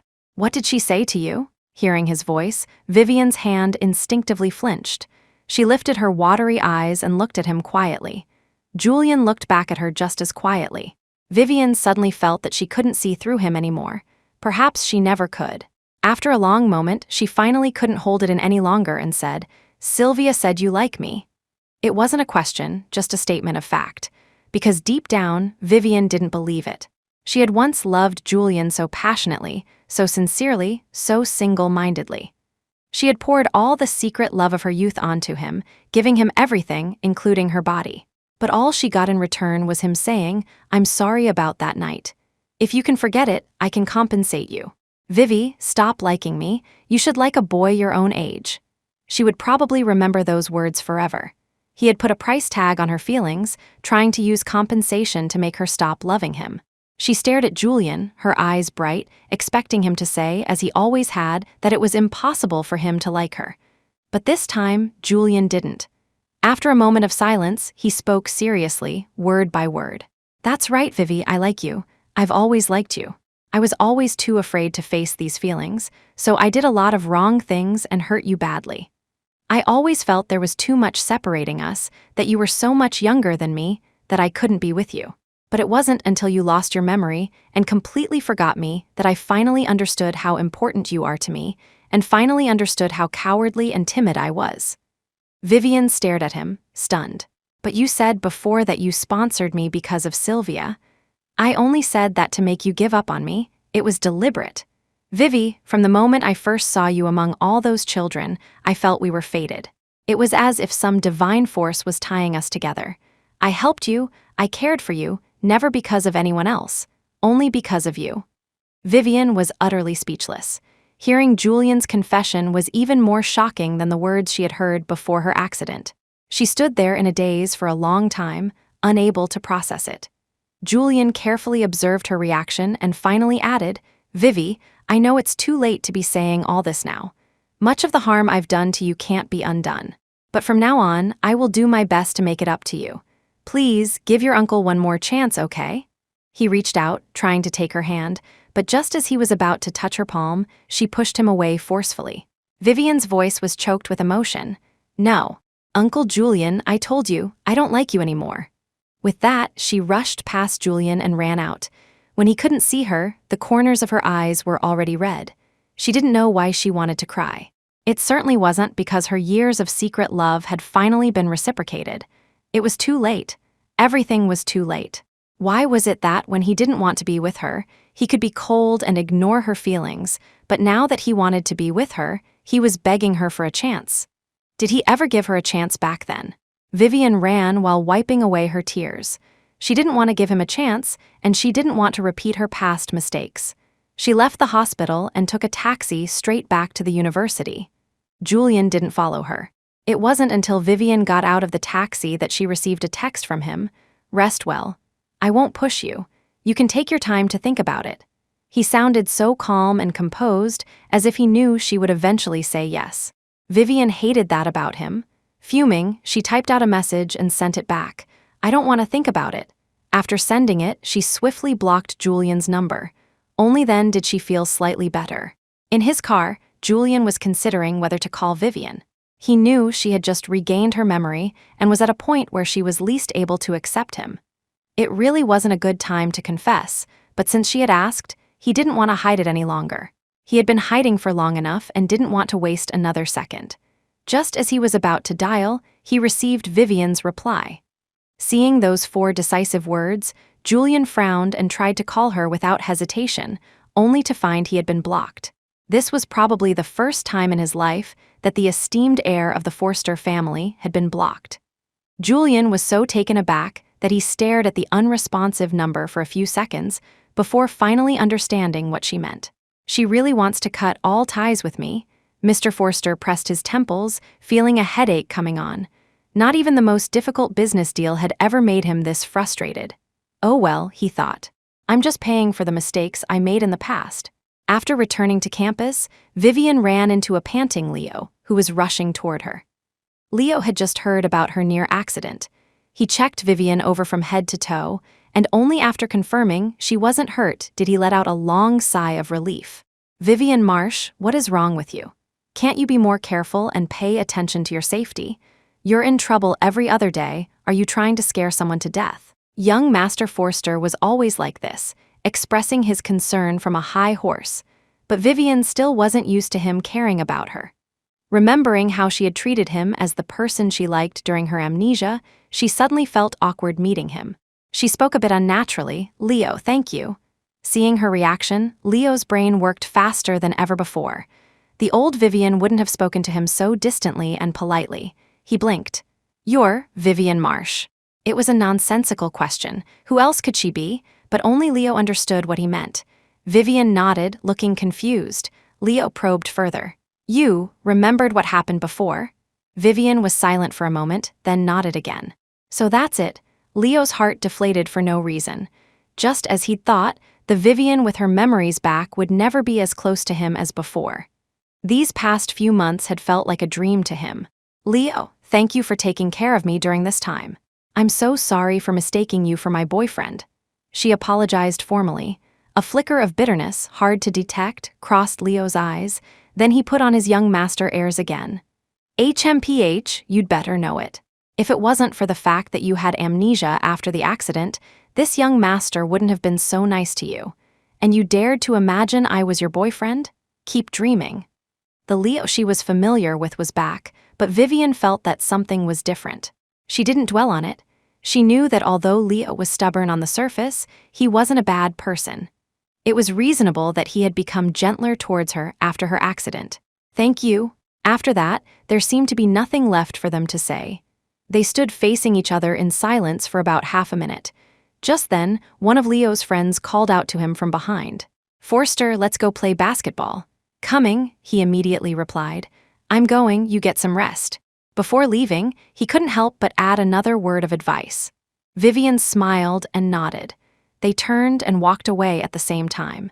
Vivian didn't see the usual arrogance on Leo's face had been replaced by something else. The next day, Vivian went home. Her grandmother was overjoyed to learn that her memory had returned, but then she remembered something and asked, "Then what about you and Julian?" Vivian was peeling an orange for her grandmother.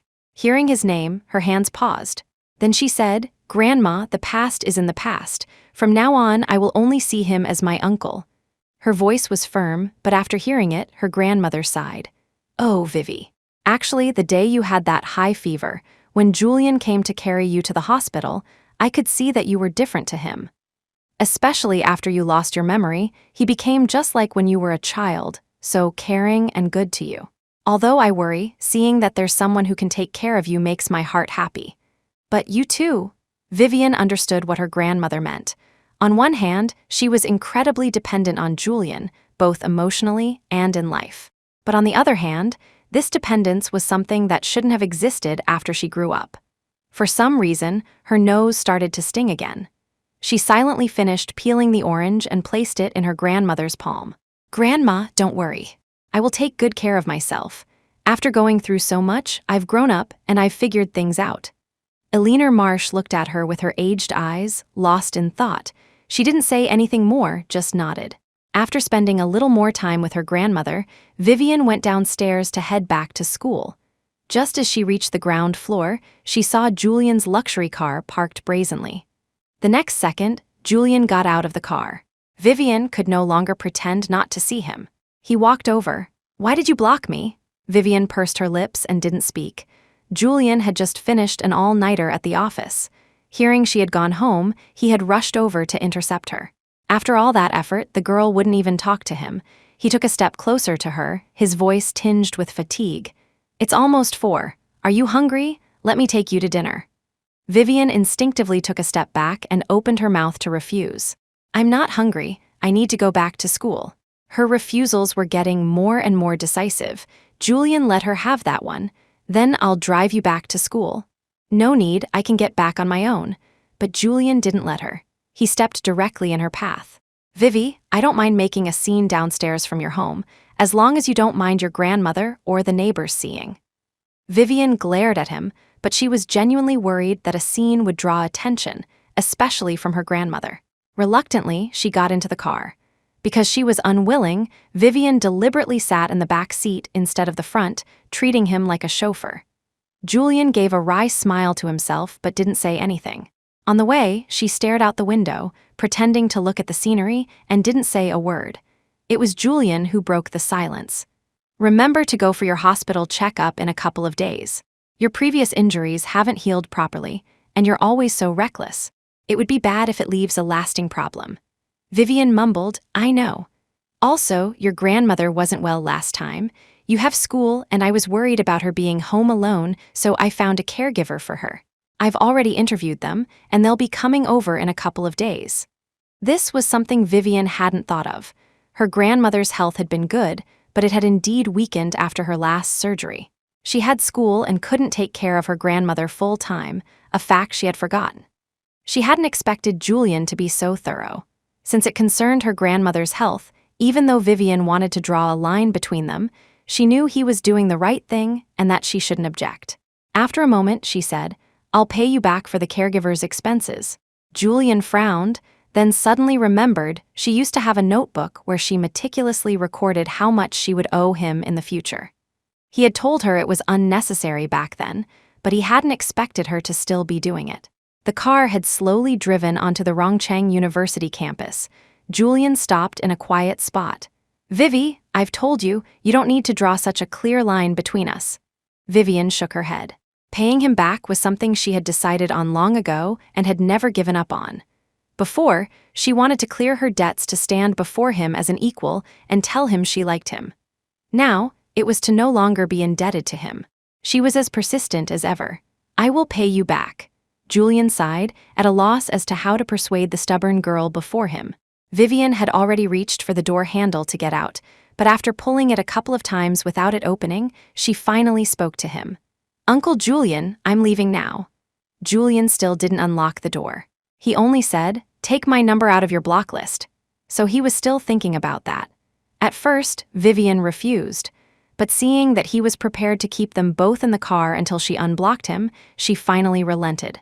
She silently took out her phone and removed his number from the block list. Then she held the phone out to him. "There, happy?" Julian nodded. Seeing her angry face, he couldn't help but explain, "It's not that I want to bother you. I'm just afraid I won't be able to find you if you get into trouble, or you won't be able to find me. The last 2 car accidents were enough to scare me for a lifetime." Vivian glanced up and happened to see his deep eyes staring at her in the rearview mirror. Her ears turned red. "I won't get into trouble. Stop jinxing it." She then tried the door again. This time, it was unlocked. She hurried out of the car and ran into the school. What Vivian didn't expect was that Julian's words were indeed a jinx. He had just said she'd get into trouble, and the very next day, she did. It was just an accident, really. That day, Vivian was coming out of the library and happened to see someone confessing their love. A crowd had gathered to watch the spectacle. She never liked joining in on such things and was about to leave, but the girl being confessed to rejected the boy. The boy, feeling he had lost face in public, refused to let her go. His friends also came over and started pulling at the girl. The girl, of course, had her own friends. The 2 groups started pulling and shoving, and the crowd got tangled up, pulling Vivian, who was trying to leave, into the mess. In the end, in the chaos, someone accidentally pushed Vivian. She fell down the long flight of stairs at the library entrance. The injuries weren't severe, but she had aggravated the old injuries from her accident. When the crowd saw blood seeping through her pants, they were scared to death, and a whole procession immediately took her to the infirmary. The wound on her leg had split open, and Vivian could barely move. When Julian arrived, she was lying alone in her dorm room, staring blankly. She had no idea how he had managed to get into the girls' dormitory without being kicked out. She only came back to her senses when Julian's arms scooped her up horizontally. "What are you doing?" She tried to struggle, but with one leg in a cast, she couldn't move. Julian didn't answer. He just carried her out brazenly. Many students were staring at her. Vivian's face turned beet red with shame, and she finally buried her face in his chest, not daring to look up. Downstairs, Julian gently placed her in the car and was about to drive off. "Where on earth are you taking me?" His voice was deep. "I'm taking you somewhere else to live. Your leg is injured. Who's going to take care of you if you're alone in the dorm?" Vivian immediately refused. "No, Julian turned to stare at her. "I told you to take good care of yourself. If you can't, then I will." Without waiting for her response, he stepped on the gas and drove away. He was, after all, very thoughtful. Knowing that Vivian would feel uncomfortable if he took her directly to the Forster mansion, he took her to another apartment he owned. Vivian had stayed here before. It was close to her high school, and she had often come to this apartment to rest during those years. Seeing the familiar apartment, Vivian's initially resistant mood suddenly calmed. The place was exactly as it had been when she stayed here in high school. Even the stuffed doll on the sofa was the one she and Julian had won at an arcade. Julian helped her inside and sat her down in the living room. He then knelt to check the injury on her leg, his thick brows furrowed. "It's only been a short while and you're injured again?" Vivian probably felt guilty as her eyes darted away, not looking at him. "It wasn't on purpose. It was just an accident." Julian shook his head, probably regretting not being by her side every moment. "What do you want to eat? I'll make it for you." Hearing him say that, Vivian's heart skipped a beat. For a moment, she couldn't even react. Julian cooking for her? I must be hearing things. It was only when Julian reached out and ruffled her hair again, asking gently, "Why aren't you saying anything? No appetite," that she came back to reality. She bit her lip. "Anything is fine." "Okay." He took a blanket and draped it over Vivian, then walked into the kitchen. Julian knew his way around a kitchen, but he was by no means an expert. 20 minutes later, he came out with 2 bowls of steaming hot noodles. His own bowl was ordinary, but Vivian's was so piled with beef that you could barely see the noodles, and it was garnished with a few pieces of bright green vegetables. Just the smell alone was fragrant. Vivian suddenly remembered that this wasn't the first time she had eaten noodles made by Julian. In her 3rd year of middle school, the pressure of high school entrance exams had made her lose her appetite and sleep. Once, she had fainted from hunger at home. That time, Julian had also made her a bowl of noodles. That time, Vivian had cried as she ate. Growing up, besides her grandmother, no one had ever cared if she had eaten. And Julian had just barged into her world and given her the care she craved most. Thinking of the past, a bittersweet feeling rose in her heart. She lowered her head to suppress it and sat down quietly to eat her noodles. Sometimes, Vivian hated herself. She had clearly decided not to get entangled with him again, yet she was still caught up with him. Such a simple bowl of noodles, and it made her remember his kindness again. So pathetic. She also hated Julian. Why couldn't he have been kinder to her before? Why did he have to wait until she had already given up all hope before he regretted it? The more she thought, the more her heart ached. Vivian forced herself not to think about anything else and just focused on eating her noodles. "Slow down, be careful, it's hot." Julian reminded her gently. Vivian didn't answer, keeping her head down and eating quietly. After they finished eating, Julian took care of the dishes. Vivian remained silent the whole time. When he finished washing the dishes, he showed no signs of leaving. She sat on the living room sofa, pretending to play on her phone for a long time before finally asking, "Why aren't you going home yet?" Julian was at his laptop, dealing with work. He looked up at her words. "This is my home too." What did he mean by that? Julian quickly explained. You can't move around easily. I'll be staying here to take care of you for a while. Did that mean they would be living under the same roof? But this was, after all, Julian's apartment. She had no reason to kick him out. She bit her lip and said nothing. A little while later, the doorbell rang. Julian went to get it, and his assistant was standing at the door. Mr. Forster, the crutches and the custom-made wheelchair you ordered have arrived. Sitting on the sofa, Vivian overheard the assistant. She couldn't believe he had even had a wheelchair custom made for her. She was just injured. He was making it sound like she was disabled. The assistant pushed the brand new wheelchair over to Vivian. "Miss Vivi, would you like to see if it fits?" Vivian felt it would be rude to refuse, so she nodded. The assistant was about to help her up when he felt a death glare on him and immediately stopped. Then Julian came over and helped her into the wheelchair. Does it fit? How could it not fit? Vivian felt he was making a mountain out of a molehill. It's fine. The assistant's task was complete and he left. The room was once again just the two of them. Julian instructed her, "If you don't want to walk, use the wheelchair. Don't push yourself, you hear?" "I know." And so they temporarily lived together. Vivian had thought it would be awkward, but it was actually all right. Julian was busy with work, but to keep an eye on Vivian, he brought most of his work home. He often stayed in the study and even installed a call bell, telling her to press it if she needed anything. Vivian, of course, rarely pressed it, so they didn't actually see each other much. Usually, Julian would be busy working, and when he realized he hadn't heard from her in a while, he would go to check on her, find her quietly reading a book, and then silently leave. Life was quiet and harmonious, but the one thing that made Vivian awkward was the issue of bathing. The weather was still quite cold, and her injury made it inconvenient, so she didn't shower every day. But she still needed to wash. However, this was something she was 100% unwilling to let Julian help with. One evening, after finally being unable to stand it any longer, she hobbled into the bathroom on her crutches. 5 minutes later, a sharp scream came from the bathroom. Julian rushed into her room almost instantly. Seeing it was empty, he noticed the light was on in the bathroom. He asked anxiously, "What's wrong?" Vivian's voice was small and weak. "Nothing. I was about to wash up and I accidentally slipped." Hearing that she had fallen, Julian was about to rush in, but Vivian stopped him in embarrassment. "Don't come in. I can get up by myself." She had already taken off her clothes. How could she possibly let Julian in? Julian didn't senselessly barge in, but he didn't leave either. He stood quietly in the room, afraid she would have another accident. A few minutes later, the bathroom door opened a crack.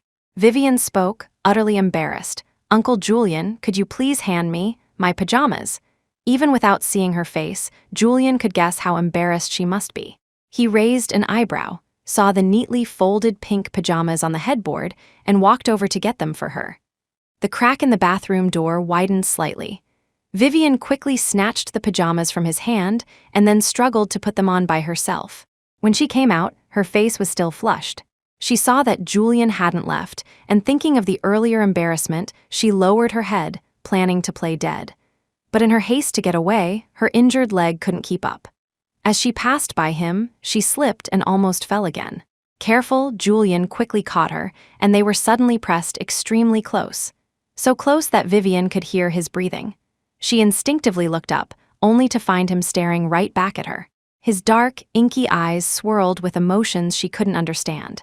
He didn't let go, his gaze fixed on her like a laser. His handsome face grew larger and larger in her vision, their lips almost touching. Only then did Vivian finally snap out of her trance, straightening up and suddenly pushing him away. Her heart was still pounding. She silently chastised herself for almost succumbing again. "Uncle Julian, I want to rest now." Julian just watched her quietly, as if he hadn't yet pulled himself out of the intimate atmosphere from moments before. After a long pause, he finally left the room, leaving Vivian alone on the bed, scratching her head in regret. Pathetic, so pathetic. "Vivian, did you waver again just now?" But it was undeniable that after that day, the atmosphere between them changed again. Vivian found it harder and harder to look him in the eye and was always avoiding him. She felt she was losing sight of her own heart, until one time she woke up from a nap. She had intended to go out for a glass of water, but accidentally overheard Julian on the phone outside. He didn't sound very happy. "Brother, I will handle my own marriage. You and our other brother don't need to worry about it." Hearing the word marriage, Vivian's heart suddenly trembled and her hand on the doorknob tightened. "I didn't go to meet Director Wren's granddaughter, and you don't need to be angry. I told you a long time ago I will not agree to an arranged marriage. I have my own plans." His tone was firm, leaving no room for negotiation.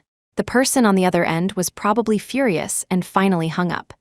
Julian stood there for a long time, and finally, Vivian heard him let out a soft sigh. She didn't leave her room for the rest of that day. That night, Vivian lay in bed, unable to sleep. Thinking about what he had said on the phone, she tossed and turned, unable to forget it. Marriage, arranged marriage, and that Director Wren's granddaughter. So, without her knowing, the Forster family had already arranged a marriage for him. But he said he didn't go to meet her. Even if she wasn't being narcissistic, she knew why he had refused the family's arrangement. Her mind was a mess. Vivian felt that she had, uncharacteristically, wavered for a second. She thought about it all night and finally made a major decision. The next day, she took the rare initiative to speak to Julian, but after hearing what she had to say, Julian's brow furrowed so tightly he could have crushed a fly. "You want to study abroad?" Vivian nodded seriously. "No, I don't agree." He refused instantly, then added, "Am I putting too much pressure on you?" "Vivi, I'm not trying to force you, you don't have to." "That's not it," she interrupted. "Uncle Julian, I just want to go somewhere else to think properly. I admit, my feelings for you are complicated. I used to really like you, and then I really swore I would never like you again. But then you suddenly said you like me, and I don't know what to do. I'm not sure if I can still like you the way I used to, or even if we're suitable for each other. I want to go somewhere far away, so we can both calm down and think things through. Maybe after I graduate, all these questions will have answers." Julian looked at her earnest expression. "But what if your answer is that you don't want to be with me?" Vivian froze, not answering. But soon, Julian hugged her again. "I can agree. I'll give you time to think. But Vivi, you have to promise me too. Whatever your answer is, you have to come back and tell me in person, okay?" Vivian looked at him, finally understanding that he was worried she would leave and never come back. She couldn't help but smile. "What are you thinking? Grandma is still in Rongcheng. How could I not come back? The school offered me the exchange student program a month ago. I've been considering it and discussed it with Grandma. She's very supportive of me studying abroad." Julian breathed a sigh of relief, knowing she wasn't running away to avoid him, but his heart was still reluctant. However, since Vivian had finally softened her stance on their relationship, he could only agree. "Vivi, I will wait for you to come back." Hearing his solemn whisper, Vivian's heart suddenly softened. A week later, her leg had healed, and her study abroad procedures were complete. The day she left, Julian personally saw her off at the airport. Neither of them said much, but Julian's gaze never left her. Before they parted, he finally couldn't resist pulling her into another embrace. Vivian's nose tingled, but she still said, "Uncle Julian, if you find someone suitable in these few years, you can be with her. I'll wish you well." Julian said, "I will wait for you. Whether it's 1 year or 2, whatever your answer is, I will wait for you to come back." He watched Vivian go to her boarding gate until her figure was no longer visible, then finally left the airport. Vivian was gone for 3 years. They saw each other only a handful of times. One was busy with work, the other with studies, and with the great distance between them, they contacted each other less and less. It seemed as if they might just fade out of each other's worlds. But Julian remained single, with no other women by his side. He rejected the arranged marriages the Forster family set up for him time and time again. Sometimes, Leo would see his uncle all alone and couldn't help but try to persuade him. Once, Leo asked, "Uncle, if she doesn't come back, are you really going to wait forever?" Julian's answer was certain. She will come back. Even though they hadn't seen or spoken to each other in a long time, Julian was still so sure. 3 years later, in October, the airport was bustling with holiday travelers. A woman in a black dress pushed a suitcase out of the arrival's gate. The 3 years had left no trace on her face, but had shed her former youthful innocence, making her even more beautiful and captivating. Amidst the crowd, she spotted the most dazzling presence almost at a glance. Julian stood there in a black suit, as if he had seen her long ago. They walked towards each other, step by step. Vivian's eyes inexplicably turned red. How did you know I was coming back today? Julian looked at her quietly. In truth, he knew all her news over the past 3 years, but he never disturbed her. He had said he would let her think, and he didn't want to interfere. Julian raised his hand and, just like before, stroked her head. Vivi, the question from 3 years ago, do you have an answer now? The man before her was even more composed than before, yet she could hear a hint of nervousness in his question. She suddenly broke into a tearful smile. The moment she graduated, she couldn't wait to come home. Even though she told herself it was just because she was homesick and missed her grandmother, no matter how she tried to hide it, the suppressed longing burst forth the second she saw him. The question that had troubled her for so long had, in fact, been answered long ago. This time, she took the initiative to reach out and embrace him. Uncle Julian, I like you. This is my answer. No matter how much time has passed, I still only like you.